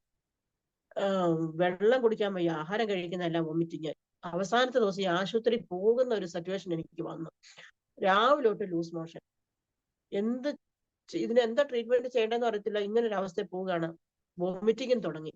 അവസാനം ഉച്ച കഴിഞ്ഞപ്പം പെട്ടെന്ന് എന്റെ ബോധം പോകുന്ന പോലെ എനിക്ക് തോന്നി. ഞാൻ 2 പ്രാവശ്യം ബോധം പോയി വന്നു. പെട്ടെന്ന് എന്റെ മനസ്സിൽ ഇങ്ങനെ ഒരു ചിന്ത വന്നു, ഹോസ്പിറ്റലിൽ പോകാം എന്നൊരു ചിന്ത എന്റെ മനസ്സിൽ വന്നു. ഞാൻ ജോൺചാനോട് പറഞ്ഞു, ജോൺചാ നമുക്ക് ആശുപത്രിയിൽ പോകാന്ന് പറഞ്ഞു. പിന്നെ എന്റെ ബോധം പോയി. ജോൺചാനാണെങ്കിൽ ഇവിടുത്തെ പണിയും എന്റെ ഇതെല്ലാം കൂടെ നോക്കി ആകെ ടയർഡായിട്ട് കിടന്ന് കസേര ഇങ്ങനെ ഇരിക്കുക. ഞാനിത് പറഞ്ഞപ്പം പോകാന്ന് പറഞ്ഞു. പെട്ടെന്ന് ഓട്ടോ വിളിച്ച് ആശുപത്രിയിൽ പോയി. ഡോക്ടർ കണ്ടപ്പോൾ വഴക്ക് പറഞ്ഞു, ഇത്രയും ദിവസം എന്തെടുക്കുമായിരുന്നു, ഇത്ര എത്ര ദിവസം ആയെന്ന് ചോദിച്ചു. അപ്പൊ ഞങ്ങൾ പറഞ്ഞു ചിക്കൻ ബോക്സ് ആണെന്നാ ഓർത്തെന്ന് പറഞ്ഞു. ഞാൻ പറഞ്ഞു ഇത് ചിക്കൻ ബോക്സ് അല്ല, ഇത് ഹെർപ്പിസ് ആണെന്ന് പറഞ്ഞു. ട്രീറ്റ്മെന്റ് സ്റ്റാർട്ട് ചെയ്തു. എനിക്ക് എന്നെ അവിടെ തന്നെ ബെഡൊക്കെ കിടത്തി കുറെ ഇഞ്ചക്ഷൻസ് ഒക്കെ തന്നു. ഒരു 3-4 ഫ്ലൂയിഡ് ഒക്കെ ഇട്ടു. പെട്ടെന്ന് ഞാനൊന്ന് മയങ്ങി. ഞാൻ മയങ്ങുന്ന സമയത്ത് ഞാനൊരു കാഴ്ച കാണുക. നമ്മുടെ ഈ വീടിന്റെ നമ്മുടെ ഇതേ ലൈനിൽ തന്നെ ഈ അവിചാര ശുദ്ധിയൊക്കെ ചെയ്യുന്ന ഒരു സ്ത്രീയുണ്ട്. അപ്പം ഇവരുടെ എന്തെങ്കിലും പ്രവൃത്തി, ഇവര് ചെയ്യുന്ന കാര്യങ്ങൾ പല പ്രാവശ്യം പ്രാർത്ഥനയിൽ കർത്താവ് കാണിച്ചിട്ടുണ്ട്. ഇവര് ചെയ്യുന്ന കാര്യങ്ങൾ കാണിച്ചിട്ടുണ്ട്. പക്ഷെ ആ സമയത്തൊക്കെ ശാസിച്ചതിന് വേണ്ടി പ്രാർത്ഥിക്കും. ഈ സ്ത്രീ വന്നിട്ട് ഞാൻ ഈ ട്രിപ്പ് പോയിക്കൊണ്ടിരിക്കുന്ന സമയത്ത് ഞാൻ കാണുന്ന ദർശനമാണ്. വീട്ടിൽ കുഞ്ഞുങ്ങൾ തന്നെയുള്ളൂ, വേറെ ആരുമില്ല. അപ്പൊ എനിക്ക് ഈ ഒരു ചിക്കൻ ബോക്സ് ആയതുകൊണ്ട് അമ്മ ചേച്ചിമാരുടെ മൂത്ത നാത്തൂന്റെ വീട്ടിലാണ്, വരണ്ടാന്ന് പറഞ്ഞ് അവിടെ നിർത്തിയ. കാരണം വന്നു കഴിഞ്ഞാൽ അമ്മയ്ക്ക് ബുദ്ധിമുട്ടാവുമല്ലോ എന്ന് പറഞ്ഞു അമ്മ അവിടെ തന്നെ നിർത്തിയിരിക്കുക. വീട്ടിൽ ജോയ്സും ജോയിലും മാത്രമേ ഉള്ളൂ, ഞങ്ങള് ആശുപത്രിയില്. അപ്പൊ ഞാൻ ഈ കാഴ്ച കാണുന്നു. ഈ ഒരു സ്ത്രീ കൊച്ചുങ്ങളോട് വന്നിട്ട് പറയും, നിന്റെ അമ്മയുടെ ശവം ഇപ്പൊ കൊണ്ടുവരുമെന്ന്. യേശുവിന്റെ ഒന്നാമത് ഇപ്പോ പിശാച് എന്ന് പറഞ്ഞ് ഞാൻ ആ ബെഡിൽ കിടന്ന് ഉറക്കത്തിൽ ഞാൻ ശാസിച്ചു. ഈ സൗണ്ട് കേട്ടിട്ട് സിസ്റ്റർ ഓടിന്നിട്ട് പറഞ്ഞു, എന്താ പറ്റിയെന്ന് ചോദിച്ചു. ഞാൻ പറഞ്ഞു ഒന്നുമില്ല എന്ന് പറഞ്ഞു. എന്റെ മനസ്സിലൊരു വല്ലാത്ത പേടി എന്നെ ഭരിക്കാൻ തുടങ്ങി. കാരണം ഈ സ്ത്രീ വീട്ടിൽ വന്ന് കുഞ്ഞുങ്ങളോട് ഇനി എന്നാ പറഞ്ഞു, കുഞ്ഞുങ്ങൾ ഇനി എന്തായി കാണുന്നുള്ളൊരു ഭയമായി. ഏകദേശം 9:30 ഞങ്ങൾ വീട്ടിൽ വന്നു. വീട്ടിൽ വന്നപ്പം കൊച്ചുങ്ങൾ സൈലന്റ് ആയിട്ട് ഇരിപ്പുണ്ട്. എന്നോട് ചോദിച്ചു, മമ്മി അങ്ങനെ ഉണ്ടെന്ന് ചോദിച്ചു. എനിക്ക് വർത്തമാനം പറയാൻ വയ്യ, കാരണം സൗണ്ട് പുറത്തോട്ട് വരുന്നില്ല, വേദന. രാത്രി കിടന്ന് പ്രാർത്ഥിക്കാൻ തുടങ്ങി. കൊച്ചുങ്ങളോടൊന്നും പറഞ്ഞിട്ടില്ല, അവരൊന്നും അറിഞ്ഞില്ല എന്നുള്ളൊരു മനസ്സിന് ധൈര്യമായി. രാത്രി കിടന്ന് ഞാൻ പ്രാർത്ഥിക്കുക, കർത്താവെ എന്റെ ശബ്ദം എനിക്ക് തിരിച്ചു തന്നാൽ ഈ ശബ്ദം അങ്ങേക്ക് വേണ്ടി ഞാൻ ഉപയോഗിക്കും. ഇങ്ങനെ പ്രാർത്ഥിച്ചു. രാത്രിയിൽ ഒന്നും ഉറക്കമില്ല. രാത്രി ആയി കഴിഞ്ഞാൽ നേരം വെളുക്കാൻ പ്രാർത്ഥിക്കും, നേരം വെളുത്ത രാത്രിയാകാൻ പ്രാർത്ഥിക്കും.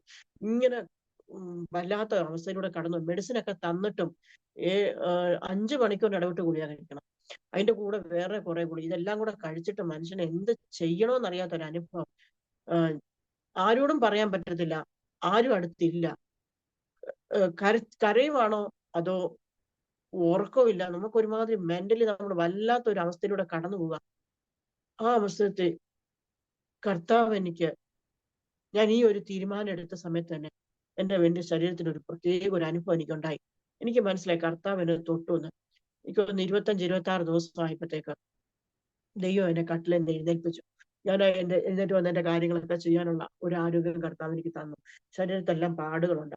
ഏകദേശം ഒരാഴ്ച കഴിഞ്ഞപ്പോഴത്തേക്ക് ജോയ്സിന് ചിക്കൻ ബോക്സ് ആയി. അവളും കിടന്നു. ഈ ഒരാഴ്ചക്കുള്ളിൽ ഞാൻ പെട്ടെന്ന് വീട്ടിലെ കാര്യങ്ങളൊക്കെ എഴുന്നേറ്റ് നടന്ന് ചെയ്യാനുള്ള ആരോഗ്യം കർത്താവ് തന്നു. ഒക്ടോബർ 8 ഞങ്ങളുടെ സെന്ററിന്റെ മാസയോഗം നടക്കും. ഞങ്ങളുടെ അടുത്ത ചർച്ച, ഇവിടെ അടുത്ത ഏകദേശം ഒരു 2 സ്റ്റോപ്പ് കഴിഞ്ഞ അവിടുത്തെ ചർച്ച. ഞങ്ങള് ചർച്ചിൽ പോയി. എന്റെ ശരീരം മുഖം എല്ലാം പാടായി. എല്ലാവർക്കും കണ്ടാ അറിയാം, മുഖം മൊത്തം ഇങ്ങനെ പാടുകളാണ്. അപ്പൊ കുഞ്ഞിവിടെ ഒറ്റയ്ക്കാണ്, ഞങ്ങൾ വേറെ ആരുമില്ല. പ്രാർത്ഥന കഴിഞ്ഞു. ഞങ്ങളുടെ ചർച്ച വരുന്ന സഹോദരനോട് പറഞ്ഞു, കൊച്ചു തന്നെയുള്ളൂ, എന്നെ ഒന്നും വീട്ടിലോട്ട് വിടും, ഞാൻ ഇപ്പൊ ഇവിടെ ഫുഡ് കഴിക്കാൻ നിൽക്കുന്നില്ല എന്നും പറഞ്ഞിട്ട് വീട്ടിലോട്ട് വരിക. ഞങ്ങളുടെ വീടിൽ നിന്ന് ഇങ്ങോട്ട് കയറുന്ന മെയിൻ റോഡ്, ഇങ്ങോട്ട് വരുന്ന സർവീസ് റോഡുണ്ട്. ഇദ്ദേഹം അതിലേ കയറാതെ നേരെ അടുത്ത സർവീസ് റോഡ് വഴി കയറാൻ വേണ്ടി നല്ല ഫാസ്റ്റിലാണ് മനുഷ്യൻ വണ്ടി ഓടിക്കുന്നത്. അപ്പൊ ഞങ്ങൾ പറഞ്ഞു, പല പ്രാവശ്യം പറഞ്ഞിട്ടുണ്ട്, ഇത്രയും സ്പീഡിൽ വണ്ടി ഓടിക്കല് സഹോദരാന്ന് പല പ്രാവശ്യം പറഞ്ഞിട്ടുണ്ട്. പക്ഷെ ഇദ്ദേഹം അത് ശ്രദ്ധിക്കുകയില്ല. ഇദ്ദേഹം അത്ര സ്പീഡിൽ വരികയും പെട്ടെന്ന് ഒരു പട്ടി വന്ന് കുറുക്കിയാടി. ഞാൻ വൺ സൈഡ് ഇരിക്കുക. എന്നെ ഫുള്ള് ഒരു ഇരുട്ട് എന്നെ മൊത്തത്തിൽ മൂടുന്ന എനിക്ക് മനസ്സിലായി. ഞാൻ എടുത്തെറിഞ്ഞ പോലെ ഞാൻ പോയി വീണു. ഇദ്ദേഹം കുറെ ദൂരെ കൊണ്ട് ചവിട്ടി വണ്ടി നിർത്തി. എന്നിട്ട് തിരിഞ്ഞു നോക്കിയപ്പോ എന്നെ കാണുന്നില്ല. ഇങ്ങനെ വണ്ടി അവിടെ വെച്ചിട്ട് തിരിച്ചു വന്നു. എന്നോട് ചോദിച്ചു, നീ പിടിച്ചോണ്ടല്ലേ ഇരുന്നേന്ന് ചോദിച്ചു.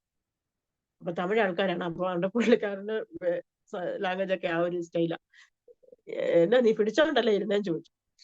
എനിക്ക് എന്ത് ചെയ്യണമെന്ന് അറിയത്തില്ല. ദൈവത്തിന്റെ ദയാല് പുറകിൽ നിന്നും വണ്ടികളൊന്നും വന്നില്ല.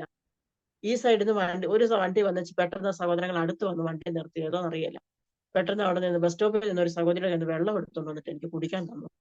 ഈ സമയത്ത് നമ്മുടെ ചർച്ച ഇവിടെ അടുത്തുണ്ട്. അവിടുത്തെ ദേവദാസനും കുഞ്ഞും കൂടെ ബൈക്കേ വരുക. അവരാണ് വണ്ടി ആദ്യം വരുന്നത്. അടുത്ത് വന്ന് നിർത്തിയിട്ട് വെച്ചു, ആന്റി വല്ലതും പറ്റിയോ എന്ന് ചോദിച്ചു. എനിക്ക് എന്താ ചെയ്യേണ്ടതെന്ന് അറിയത്തില്ല. എനിക്ക് എണ്ണീക്കണോ നിൽക്കണോ, ഒന്നും പറയാൻ പറ്റുന്നില്ല. എന്റെ ഈ ഒരു സൈഡ്, ഇടത്ത് സൈഡ് ഫുൾ അടിച്ചാ ഞാൻ വീഴുന്നത്. കാലിന് നഖം പോയി, കയ്യിൽ അവിടെയൊക്കെ ഇച്ചിരി ഇതൊക്കെ ആയി. എങ്കിലും എന്നെ പിടിച്ചുകൊണ്ട് കലങ്ങിക്കൊണ്ടിരുത്തി. ഈ മനുഷ്യനങ്ങ് പേടിക്കാൻ തുടങ്ങി. എന്താ ഇനിയും കൂടുതൽ വല്ല ആയോ എന്താന്നുള്ളത്. കുറെ കഴിഞ്ഞപ്പോഴത്തേക്ക് ഇദ്ദേഹത്തിനൊന്നും മനസ്സിലായി, ഒന്നും കാര്യമായിട്ടൊന്നും സംഭവിച്ചില്ലെന്ന് മനസ്സിലായിട്ട് ഇദ്ദേഹം പോയി. എന്നെ അതേ ഇവിടെ അടുത്ത് വേറൊരു ചർച്ച ഉണ്ട്. ആ ചർച്ചിലെ സഹോദരൻ വന്നിട്ട് എന്നെ അദ്ദേഹത്തിന്റെ ചെറിയ വണ്ടിയാണ് എന്നെ ഇവിടെ കൊണ്ടുവന്ന് വിട്ടു. പ്രത്യേകിച്ച് പുറത്തൊന്നും കാണാനില്ല. തലയ്ക്ക് നല്ല വേദനയുണ്ട്. രാത്രി തന്നെ ഒന്ന് ക്ലിനിക്കിൽ പോയി ഒരു ഇഞ്ചക്ഷനും TT എടുത്തിട്ട് വീട്ടിൽ വന്നു. ഈ സമയത്തെല്ലാം പ്രാർത്ഥനയ്ക്ക് ഇരിക്കുമ്പോൾ എല്ലാം കൂടുതലും ടങ് പ്രയർ ചെയ്യാനായിട്ട് കർത്താവിന്റെ ഹൃദയത്തിൽ. അപ്പം പലരും പറഞ്ഞു ചില മാസങ്ങൾക്കുള്ളിൽ തന്നെ ഇതിന്റെ വേറെ എന്തെങ്കിലും ബുദ്ധിമുട്ടുണ്ടാകും, അതുകൊണ്ട് CT ഒക്കെ ചെയ്ത് ട്രീറ്റ്മെന്റ് എടുക്കണമെന്ന് പറഞ്ഞു. ഞങ്ങൾക്ക് അതിനുള്ള സിറ്റുവേഷൻ അല്ല. അതിനോട് പ്രത്യേകിച്ച് പറഞ്ഞാൽ പൈസ ഉണ്ടായിരുന്ന പോയി CT ചെയ്താനേ. പക്ഷെ ദൈവം ആ സമയത്ത് ഞങ്ങളുടെ കൈ പൈസ തന്നില്ല, ചെയ്തില്ല. പക്ഷെങ്കിൽ കൂടുതൽ സമയം പ്രാർത്ഥനയിൽ മാത്രം ആ വിഷയത്തിൽ നിന്ന് ഒരു വിടുതൽ ദൈവം തന്നു. പിന്നീട് അങ്ങനെ ഒരു തലവേദനയോ അല്ലെങ്കിൽ അതിന്റെ പേരിൽ ഒരു ട്രീറ്റ്മെന്റ് എടുക്കാൻ ദൈവം അനുവദിച്ചില്ല. കറക്റ്റ് പിറ്റേ ആഴ്ച ഞങ്ങൾക്കൊരു സൂം ഉണ്ട്, ബൈബിൾ സ്റ്റഡി. ഈ സൂമിൽ ഞാൻ കയറിയ സമയത്ത് അന്ന് ക്ലാസ് എടുക്കുന്ന ദേവദാസൻ പറഞ്ഞു, സംസാരിച്ചുകൊണ്ടിരിക്കുമ്പോൾ തന്നെ സഡൻ പറയാ, നിന്നെ കൊല്ലാൻ വേണ്ടി പിശാച് തള്ളിയിട്ടുണ്ട്, പക്ഷെ നിന്റെ മേലുള്ള വാക്തത്വങ്ങൾ ഇതുവരെ തീർന്നിട്ടില്ല, അത് തീരുന്നവരെ നിന്നെ എടുക്കുകയല്ല. സ്തോത്രം. അപ്പൊ ഞാൻ ഈ സൂമിന്റെ കാര്യം പറഞ്ഞല്ലോ. 2003 മുതലാണ് ഞാൻ ഈ സൂമിൽ ജോയിൻ ചെയ്യുന്നത്. എന്റെ ജീവിതത്തില് പല ഫെയിലായ അനുഭവങ്ങൾ 2023 ഫെയിലായ ഒരുപാട് അനുഭവങ്ങളുണ്ട്. ഞാൻ ദുബായിൽ നിന്ന് വന്നതിന് ശേഷം ബിസിനസ് കാര്യങ്ങൾക്കൊക്കെ ഇടപെട്ടു. ഒന്നും സക്സസ് ആയില്ല. വളരെ പൊട്ടിപ്പൊളിഞ്ഞ് നിൽക്കുന്ന സമയം ഒരു പ്രാർത്ഥനയുടെ സപ്പോർട്ട് തന്ന സൂമാണ്. ഇതിൽ എനിക്കൊന്ന് ആരോമറ്റീവിൽ ജിസി സിസ്റ്റർ ടെസ്റ്റ് മണി പറഞ്ഞിട്ടുണ്ടെന്ന് തോന്നുന്നു. ജിസി സിസ്റ്ററുടെ സൂമിൽ ഞാൻ അംഗമാണ്. അപ്പം ഈ സിസ്റ്ററുടെ ഇവരുടെ പ്രാർത്ഥനയാണ് ശരിക്കും ടങ്സ് പ്രയറിൽ എന്നെ എത്രത്തോളം ബലപ്പെടുത്തി കൊണ്ടുവന്നുകൊണ്ടിരിക്കുന്നത്. വളരെ കൈത്താങ്ങലാണ് ദേവദാസി ചെയ്യുന്നത്. അപ്പം ഈ ആക്സിഡന്റിനോടുള്ള ബന്ധത്തിലൊക്കെ ശക്തമായിട്ട് എനിക്ക് വേണ്ടി ഒരു പ്രാർത്ഥിക്കുന്നുണ്ട്. പക്ഷെ ദൈവം എന്നെ അതിൽ നിന്നൊക്കെ വിടുവിച്ചു. പിന്നത്തേതിൽ ഒരു പ്രയാസമോ എന്നാൽ അങ്ങനെ ഒരു അതിന്റെ ഭാരം ഒന്നുമില്ലാതെ കർത്താവ് ഇതുവരെയും നടത്തിക്കൊണ്ട് വന്നു. ഇന്നും എനിക്ക് അതിന്റെ വിഷമങ്ങളില്ല. ഞാൻ വീണല്ലോ അന്ന് ഒരു വചനം കർത്താവ് എന്റെ ഹൃദയത്തിൽ തന്നു. അധരങ്ങളുടെ ഫലം ഞാൻ സൃഷ്ടിക്കും, ദൂരസ്ഥനും സമീപത്തിനും സമാധാനം എന്ന് സൗഖ്യമാക്കും. അപ്പൊ ഈ വചനം എന്റെ ഹൃദയത്തിൽ വന്നപ്പം ഈ വചനം നമ്മൾ വചനമായിട്ട് പറഞ്ഞു വിടുവല്ലോ ചെയ്യേണ്ടത്. ഈ വചനം നമ്മളൊന്ന് അയക്കണമല്ലോ. ഇതെന്റെ ജീവിതത്തിൽ ഞാൻ എക്സ്പീരിയൻസ് ചെയ്ത ആദ്യത്തെ അനുഭവം. ഒരു വചനത്തെ എന്റെ ജീവിതത്തിൽ ഞാൻ പറഞ്ഞ എക്സ്പീരിയൻസ് ചെയ്ത ഒരു അനുഭവം ഇത് പറയുന്നു. എന്റെ നഖം ഇളകിയിരിക്കുക, അത് പോയാൽ പിന്നെ വരുന്ന നഖം വീർന്ന് വല്ലാത്തൊരവസ്ഥയായിരിക്കും. അപ്പൊ ഞാന് എന്റെ നഖത്തെ കൈവച്ചിട്ട് ഞാൻ ഇങ്ങനെ പ്രാർത്ഥിച്ചു, അധരങ്ങളുടെ ഫലം സൃഷ്ടിക്കുമെന്ന് കർത്താവ് പറഞ്ഞു. എങ്കിൽ യേശുവിന്റെ നാമത്തിൽ എന്റെ ഈ നഖത്തെ ഞാൻ കൽപ്പിച്ചാക്കുന്നു. പിശാചെ, നീ എന്നെ തള്ളിയിട്ടതിന്റെ ഒരു അടയാളം പോലും എന്റെ ശരീരത്തിൽ ശേഷിക്കാതെ വേണം. ഇതിന്റെ മേൽ വിടുതലിനെ ഞാൻ കൽപ്പിക്കുന്നു. അധരങ്ങളുടെ ഫലം കർത്താവ് സൃഷ്ടിക്കുമെന്നാ പറഞ്ഞത്. എന്റെ നഖം അത് പുതിയതായിട്ട് തന്നെ ഇരിക്കണം. ഇന്നും എന്റെ ആ കാലിലെ നഖം നോക്കിയാൽ എനിക്കൊരു ആക്സിഡന്റ് പറ്റി വന്നൊക്കെ നഖമെന്ന് ആരും പറയത്തില്ല. ഇത് സിമ്പിൾ ആയിട്ടൊരു കാര്യമാണ്. പക്ഷെങ്കിൽ വചനം നമ്മൾ പറയുമ്പോൾ ആ വചനം അതിന്റെ പ്രവൃത്തി നമ്മുടെ ജീവിതത്തിൽ അങ്ങനെ തന്നെ ചെയ്യുമെന്നുള്ളതിന്റെ ഒരു എക്സാമ്പിൾ എന്റെ ജീവിതത്തിൽ ദൈവം എന്നെ പഠിപ്പിച്ചതാണ്. ഇന്നും ആരെങ്കിലും പ്രാർത്ഥിക്കാൻ വിളിച്ചാൽ അയക്കുന്ന വചനത്തെ കൊണ്ട് ഞാൻ ആ വിഷയത്തെ പൊതിയുന്ന ഒരു സ്വഭാവം കർത്താവ് എനിക്ക് തന്നു. അങ്ങനെ പ്രാർത്ഥിക്കാൻ കർത്താവിനെ പഠിപ്പിച്ചു. കാരണം അങ്ങനെ ചെയ്യുമ്പോൾ ആ വിഷയത്തിന്റെ മേൽ ദൈവത്തിന്റെ ഒരു പ്രവൃത്തി വെളിപ്പെടാൻ ഇടയായിത്തീരും. പല സഹോദരങ്ങളും പ്രാർത്ഥിക്കാനായിട്ട് വിളിക്കുമ്പോൾ ടങ്സ് പ്രയറിലാണ് കൂടുതൽ സമയം ഞാൻ സ്പെൻഡ് ചെയ്യുന്നത്. എനിക്ക് അവർക്ക് വേണ്ടി എന്ത് പ്രാർത്ഥിക്കണം, എങ്ങനെ പ്രാർത്ഥിക്കണം, വിഷയം എന്താന്ന് പോലും അറിയാതെ പ്രാർത്ഥിക്കുമ്പോൾ ദൈവം അതിന്റെ വിടുതൽ ദൈവം ചെയ്യേണ്ട സ്ഥാനത്ത്, ദൈവം ചെയ്യേണ്ട സ്ഥലത്ത്, സമയത്ത് ചെയ്യുന്നത് അനുഭവിക്കാൻ കഴിഞ്ഞു. ഈ കഴിഞ്ഞ ഷിജിയാൻഡിയുടെ ഒരു കസിന് വേണ്ടി പ്രാർത്ഥിക്കാൻ അവരറിയാതെ തന്നെ ഞങ്ങൾ ഒരുമിച്ചിരുന്ന് പ്രാർത്ഥിക്കാൻ ഇടയായി തീർന്നു. ചില മാസങ്ങൾക്കുള്ളിൽ തന്നെ ആ കുഞ്ഞിന്റെ ജീവിതത്തിൽ വലിയ ബ്രേക്ക് ത്രൂ കർത്താവ് അയച്ചു. ആ കുഞ്ഞിനെ ഒത്തിരി നാളായിട്ട് പഠിക്കാൻ പോകാൻ ഒരു ഓപ്പണിംഗ് ഇല്ലാതിരുന്ന സമയമാണ്. അപ്പം ഞാൻ പറയുന്നത്, നമ്മൾ ആ പ്രാർത്ഥിക്കുന്ന സമയത്ത് നമ്മൾ എന്തിനു വേണ്ടി പ്രാർത്ഥിക്കണം നമുക്കറിയത്തില്ല, പക്ഷെ എന്തിനു വേണ്ടി പ്രവർത്തിക്കണമെന്ന് പരിശുദ്ധാത്മാവിനറിയാം. അപ്പൊ ആ വിഷയത്തിന് മേൽ കറക്റ്റ് ആയിട്ട് കർത്താവ് അത് ചെയ്തിരിക്കും. അങ്ങനെ ആ ഒരു വിഷയത്തില് എന്നെ ഇങ്ങനെ ഉറപ്പിക്കാൻ വേണ്ടി ദൈവം ഓരോ അടയാളങ്ങൾ പിന്നെയും തരാൻ തുടങ്ങി. നമ്മൾ വചനം വെച്ച് പ്രാർത്ഥിക്കുമ്പോൾ, വചനം അയച്ച് പ്രാർത്ഥിക്കുമ്പോൾ ആ വചനത്തിലെ പ്രവൃത്തി തന്നെ കർത്താവ് ചെയ്യുമെന്നുള്ളത് എന്റെ അനുഭവത്തിലൂടെയും പല സഹോദരങ്ങളുടെ അനുഭവത്തിലൂടെയും കാണുവാൻ കർത്താവ് ഇടയാക്കി തന്നു. അങ്ങനെ ഈ ആക്സിഡന്റിന് ശേഷം വെല്ലുവിളികൾ ഒത്തിരി ഉണ്ട്. പക്ഷെങ്കിൽ കർത്താവ് ഞങ്ങളെ നിർത്തിയിരിക്കുന്നു. ഞങ്ങൾക്ക് ഇവിടെ 5-6 കുടുംബങ്ങളെ കർത്താവ് തന്നു. ഈ കഴിഞ്ഞ 2-3 ആഴ്ചയായിട്ട് ഒരു സഹോദരി നമ്മളോട് വരുന്നുണ്ട് പ്രാർത്ഥനയ്ക്ക്. അവളെ കല്യാണം കഴിഞ്ഞിട്ട് 10 വർഷമായി. 3 പ്രാവശ്യമൊക്കെ അബോർഷൻ ആയിപ്പോയി. ഈ അബോർഷനായി ഹോസ്പിറ്റലിൽ കിടക്കുമ്പോഴെല്ലാം അവൾക്ക് കുരിശുള്ള ബിൽഡിംഗ് കാണിച്ചിട്ട് ഇവിടെ പോകുന്ന അവളോട് 3 പ്രാവശ്യം പറഞ്ഞു. പക്ഷെങ്കിൽ ഇവൾക്ക് ഇതേതാ എന്താന്നൊന്നും അറിയത്തില്ല. അങ്ങനെ ഇവള് കഴിഞ്ഞ 2-3 ആഴ്ചക്ക് മുമ്പ്, 1 മാസം മുമ്പ് ഇവരുടെ താമസത്തിന് ഞങ്ങളുടെ വീടിന് 3-4 വീടിന് അപ്പുറത്തായിട്ട് താമസത്തിന് വന്നു. അപ്പം ഇവിടെ ഭർത്താവ് മഹാകുടിയാണ്. എപ്പോഴും കുടിച്ചിട്ട് ഉപദ്രവിക്കും, ജോലിക്ക് പോകാതൊക്കെ വീട്ടിലിരുന്ന് കടം വാങ്ങിച്ച് കുടിക്കും. അങ്ങനെ ഒരു വല്ലാത്ത അവസ്ഥ. അപ്പൊ ഇവള് ഈ ഉപദ്രവം എല്ലാം കഴിഞ്ഞ് പിറ്റേന്ന് അപ്പൊ ഇവളോട് ആരോ പറഞ്ഞു, നിനക്കാരോ കൈവശം തന്നിട്ടുണ്ട്, അതുകൊണ്ട് ഈ കൈവശം ഉള്ളത് കൊണ്ടാണ് നിനക്ക് ഇത്രയും ബുദ്ധിമുട്ട്, അതുകൊണ്ട് കൈവശം എടുക്കുന്നിടത്ത് പോകാം. പിന്നെ നമ്മളിവിടെ മഞ്ഞപ്പിത്തത്തിന് മരുന്ന്, അമ്മയ്ക്ക് പണ്ട് തൊട്ടേ മഞ്ഞപ്പിത്തത്തിന് മരുന്ന് കൊടുക്കുന്ന ഒരു ഇതുണ്ട്. അപ്പം ഇവിടെ ക്ഷീണമൊക്കെ കണ്ടിട്ട് ചിലർ പറഞ്ഞു, നീ ഒരു കാര്യം ചെയ്യും, ഇവിടെ മഞ്ഞപ്പിത്തത്തിന് മരുന്ന് കൊടുക്കുന്നുണ്ട്, നീ അതാണോ ഒന്ന് പോയി ചോദിക്കാൻ പറഞ്ഞു. ഇവിടെ ഇത് ചോദിച്ച് നമ്മുടെ വീടിന്റെ മുമ്പിൽ വന്നപ്പം ആചാരമൊക്കെ ചെയ്യുന്ന സ്ത്രീയോട് ചോദിച്ചു, ഇവിടെ ആരാ മഞ്ഞപ്പിത്തത്തിന് മരുന്ന് കൊടുക്കും? അവര് പറഞ്ഞു ഇവിടെ കൊടുക്കുന്നു. അവരിവിടെ വന്നു. അപ്പൊ ഞാൻ ഇവിടെ നോക്കിയിട്ട് മഞ്ഞപ്പിത്തത്തിന്റെ സിംറ്റംസ് ഒന്നും ഇല്ല, എങ്കിലും ഞാൻ ഇന്ന കാര്യം ചെയ്യുന്ന ടെസ്റ്റ് ചെയ്യാനായിട്ട് പറഞ്ഞിട്ടിട്ട് ഇവിടെ എന്നോട് ചോദിച്ചു, അക്ക പിന്നെ കൈവശത്തിന് മരുന്ന് കൊടുക്കുമെന്ന് ചോദിച്ചു. ആർക്കാന്ന് ചോദിച്ചു. എനിക്കാന്ന് പറഞ്ഞു. ഞാൻ പറഞ്ഞു കയറി ഇരിക്കാൻ പറഞ്ഞു. അവളോട് സുവിശേഷം പറഞ്ഞു, അവൾക്ക് വേണ്ടി പ്രാർത്ഥിച്ചു. ദൈവം അന്ന് അവിടെ വിടുവിച്ചു. അവൾ കണ്ടിന്യൂ എല്ലാ ദിവസവും വൈകുന്നേരങ്ങളിൽ പ്രാർത്ഥനയ്ക്ക് വരും. അവളുടെ ജീവിതത്തിൽ വലിയ സമാധാനം കർത്താവ് കൊടുത്തു. അന്ന് മുതൽ അവളുടെ ഭർത്താവ് അവളുടെ ദൈവത്തെ കൈവച്ചിട്ടില്ല, അവളെ അടിക്കാൻ ഉപദ്രവിക്കാൻ ഒന്നും ചെയ്തിട്ടില്ല. അവനൊരു വലിയ സമാധാനം. അപ്പൊ ഇവക്ക് പ്രാർത്ഥിച്ച് ശരീരത്തൊക്കെ അടിച്ച വേദന കാരണം ഞാൻ പറഞ്ഞ ഒരു കാര്യം, ഞാൻ ഇവിടെ ഇച്ചിരി എണ്ണ എടുത്തിട്ട് പ്രാർത്ഥിച്ചിട്ട് കയ്യിലൊക്കെ തൂത്ത് കൊടുത്തു, വേദന മാറട്ടെന്ന് ആ ഒരു വിശ്വാസത്താൽ ഞാനത് ചെയ്തു. ഇവക്ക് വീട്ടിൽ പോയപ്പോഴത്തേക്ക് ഇത് വ്യത്യാസമായി.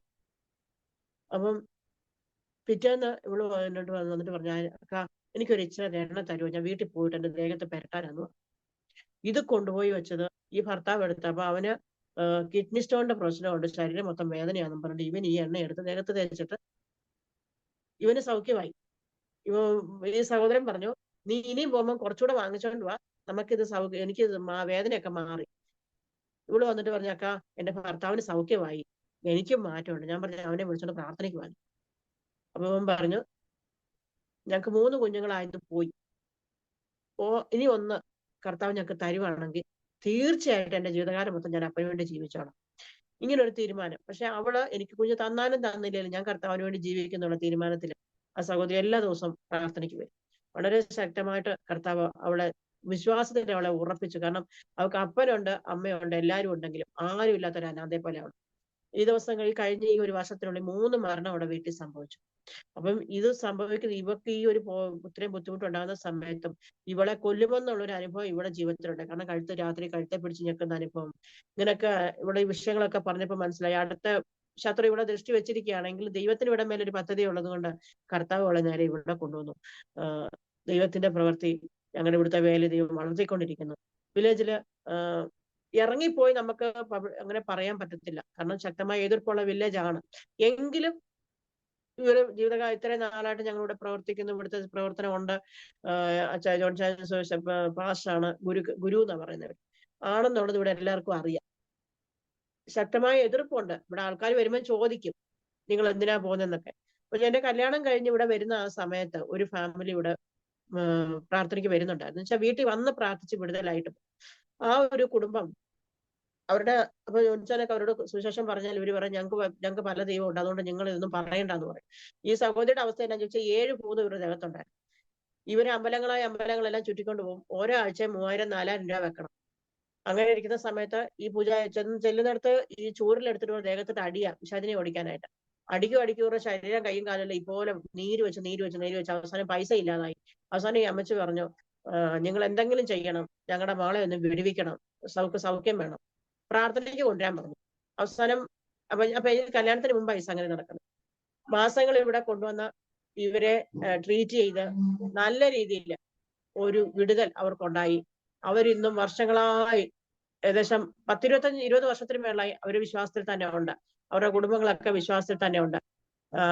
ഇവരോട് ഇവിടുത്തെ സുവിശേഷ വിരോധികൾ ആ സമയത്ത് കുറച്ച് വർഷം, ഒരു 6 വർഷം മുമ്പ് ഇവിടുത്തെ വില്ലേജുകാരെല്ലാം ഇളകി. ഇവിടുത്തെ വലിയ കൗൺസിലർമാര്, മെമ്പർമാര്, പ്രസിഡന്റുമാരെല്ലാം, ഇവിടുത്തെ ആൾക്കാരും, വലിയ വലിയ പാർട്ടി നേതാക്കന്മാരെല്ലാം ഇളകി ഇവരുടെ വീടിന്റെ വാതിക്കെ. ഇവർക്കൊരു ചെറിയ കടയുണ്ട് നമ്മൾ ഈ ബസ് സ്റ്റാൻഡിലോട്ട് പോകുന്ന വഴിക്ക്. അവിടെ നിന്നിട്ട് ചോദിച്ചു, നിങ്ങൾ എന്തിനാ യേശുവിനെ സേവിക്കുന്നത്? നമുക്ക് ഇത്രയും ദൈവം ഉണ്ടായിട്ട് നീ എന്തിനാ ഇതിന് പോകുന്നതെന്ന് ചോദിച്ചു. ഇവര് ചോദിച്ചു, എന്റെ കഷ്ടതയുടെ സമയത്ത്, എന്റെ കുഞ്ഞിന്റെ മരണകരമായ അനുഭവത്തിലൂടെ കടന്നു പോയപ്പോ നിങ്ങളുടെ ദൈവവും നിങ്ങളുടെ ഈ നേതാക്കന്മാരൊക്കെ എവിടെ ആയിരുന്നു? ഞങ്ങൾക്ക് ഒരു രൂപ പൈസ നിങ്ങൾ സഹായിച്ചിട്ടുണ്ടോ? അല്ലെങ്കിൽ ഞങ്ങളുടെ കഷ്ടത്തിൽ നിങ്ങൾ ആരെങ്കിലും വന്ന് ചോദിച്ചിട്ടുണ്ടോ? ഞങ്ങൾ നശിക്കുന്ന സമയത്ത് നിങ്ങൾ ആരും കണ്ടില്ല. ഇന്ന് ഞങ്ങൾ നന്നായിട്ടിരുന്നപ്പോ നിങ്ങൾ എന്തിനാ ചോദിക്കാൻ വരുന്നതെന്ന് ചോദിച്ചു. അത് കേട്ടപ്പം അവർക്ക് മനസ്സിലായി, ഇത് നമുക്ക് ഇവരുടെ പരിപ്പ് വേഗത്തിരുന്നു. അവര് പറഞ്ഞു, ഇത് അവരുടെ കാര്യം അവര് നോക്കിക്കോട്ടെ, ഇതിനകത്ത് നമുക്ക് ഒരു പങ്കുമില്ലെന്നും പറഞ്ഞു പോയി. ഇതുപോലെ ഉറപ്പോടെ നിൽക്കുന്ന ചില കുടുംബങ്ങളുണ്ട്. എന്നാൽ വിടുതൽ പ്രാപിച്ച് പോയിട്ടുള്ളവരുണ്ട്, വരാതിരിക്കുന്നവരുണ്ട്. എങ്കിലും ഞങ്ങളെ ഏൽപ്പിച്ച ശുശ്രൂഷ ഈ പ്രദേശത്തെ കർത്താവിന് വേണ്ടി ചെയ്യുന്നു. പ്രതികൂലങ്ങൾ ഒരുപാടുണ്ട്, പ്രതിസന്ധികളുണ്ട്. എങ്കിലും ഇതൊന്നും വിലയേറിയതായി എണ്ണാതെ കർത്താവിന് വേണ്ടി നിൽക്കാൻ കർത്താവ് ഇതുവരെ ഞങ്ങളെ സഹായിച്ചുകൊണ്ടിരിക്കുന്നു. ഞങ്ങളെ ഓർത്ത് പ്രാർത്ഥിക്കുക. വിദേശത്തെ വേലയിൽ ഞങ്ങൾക്ക് ഇനി വർദ്ധിക്കണം. എനിക്കിങ്ങനെ ഞാൻ പരിചയപ്പെടുത്തിയ ഷിജാനിക്ക് എന്റെ നന്ദിയെ ഞാൻ പറയുന്നു. അരമ ടിവിയോടുള്ള എന്റെ നന്ദിയെ ഞാൻ പറയുന്നു. കർത്താവ് നമ്മെ അനുഗ്രഹിക്കുമാറാണ്. ആമേൻ. താങ്ക് യു പ്രിയ ജോൺസി സിസ്റ്റർ. ഇത്രത്തോളം സമയം കർണാടകയിൽ ഏറിയ സമയവും ചിലവഴിച്ച് അനുഗ്രഹിക്കപ്പെട്ട കുടുംബജീവിതവും ആത്മീയ ജീവിതവും കർത്താവിൻ്റെ വേലയുള്ള ബന്ധത്തിലും ഒക്കെ പ്രയോജനപ്പെടുവാൻ വിവിധ നിലകളിൽ ദൈവം ഉപയോഗിച്ച അത്ഭുതകരമായ ജീവിതാനുഭവങ്ങൾ പറയുവാൻ കർത്താവ് കൃപ ചെയ്ത് ഓർത്ത് ഞാൻ ദൈവത്തിന് സ്തോത്രം ചെയ്യുന്നു. കർത്താവിൻ്റെ ദാസിയെയും കുടുംബത്തെയും ദൈവം ധാരാളം അനുഗ്രഹിക്കട്ടെ. കർത്താവിന് വേണ്ടി കർത്താവിൻ്റെ പേരിൽ വർദ്ധിച്ചു വരുവാൻ, കർത്താവിൻ്റെ നല്ല സാക്ഷ്യം വഹിപ്പാൻ വീണ്ടും കർത്താവ് അവസരങ്ങൾ ഒരുക്കട്ടെ എന്ന് ആശംസിക്കുന്നു, പ്രാർത്ഥിക്കുന്നു. പ്രേക്ഷകർക്ക് വേണ്ടിയിട്ട് ഈ സമയം കർത്താവിൻ്റെ ദാസി ഒരു വാക്കിലെ പ്രാർത്ഥനയിൽ നമ്മെ സഹായിക്കും. പ്രാർത്ഥിക്കും. സ്തോത്രം. പരിശുദ്ധനായ ദൈവമേ, നല്ല കർത്താവെ, അനുഗ്രഹിക്കപ്പെട്ട നല്ല പോലനായി ഞങ്ങൾ അങ്ങേക്ക് സ്തോത്രം ചെയ്യുന്നു. കർത്താവെ, ഞങ്ങൾ വന്ന സമയം മുതൽ ഈ സമയം വരെ അവിടുത്തെ തിരുസാന്നിധ്യം ഞങ്ങളുടെ കൂടെ ഇരുന്ന് ഞങ്ങളെ വഴി നടത്തിയ ഞങ്ങൾക്ക് നന്ദി പറയുന്നപ്പാ. കർത്താവെ, എൻ്റെ ജീവിതത്തിൽ ഞാൻ കടന്നുപോയ അനുഭവങ്ങൾ, കർത്താവ് എന്നെ കടത്തിവിട്ട അനുഭവങ്ങൾ പ്രിയപ്പെട്ടവരോട് പറയുവാൻ ദൈവം തന്ന അവസരത്തിനായി സ്തോത്രം. കേൾക്കുന്ന ജീവിതങ്ങൾക്ക് ഇതൊരു അനുഗ്രഹമായി മാറണമേ എന്ന് പ്രാർത്ഥിക്കുന്നു. കർത്താവ്, ഇങ്ങനെ ഒരു അവസരം തരുവാൻ ആരോമ ടിവിയിൽ പ്രിയ ദേവദാസിന് കൊടുത്ത നല്ല മനസ്സിനായി സ്തോത്രം. എല്ലാ മുഖാന്തരങ്ങളെയും കർത്താവിന്റെ കാര്യങ്ങളിൽ സമർപ്പിക്കുന്നു. ഇത് കേൾക്കുന്ന ഓരോ ജീവിതങ്ങൾക്കും കർത്താവ് അത് അനുഗ്രഹമായി മാറണമേ.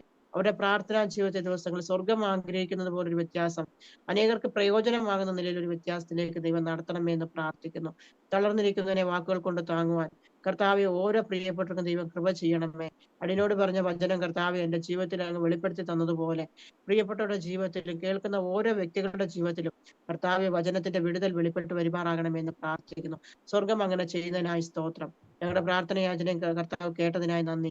കർത്താവെ, ഈ ശുശ്രൂഷയെയും കർത്തൃദാസിനെയും കുടുംബത്തെയും കർത്താവ് ഇത് കേട്ട എല്ലാ പ്രിയപ്പെട്ടവരെയും യേശുവിന്റെ നാമത്തിൽ അനുഗ്രഹിക്കുന്നു. കർത്താവ് ധാരാളമായിട്ട് അനുഗ്രഹിച്ച് വഴി നടത്തും. പ്രാർത്ഥന കേട്ടതിനായി സ്തോത്രം. അതിനെ കർത്തൃകാര്യങ്ങളിൽ താഴ്ത്തുന്നു. തിരുനാമം മഹത്വമെടുക്കും. യേശുവിന്റെ നാമത്തിൽ തന്നെ. ആമേൻ. ആമേൻ.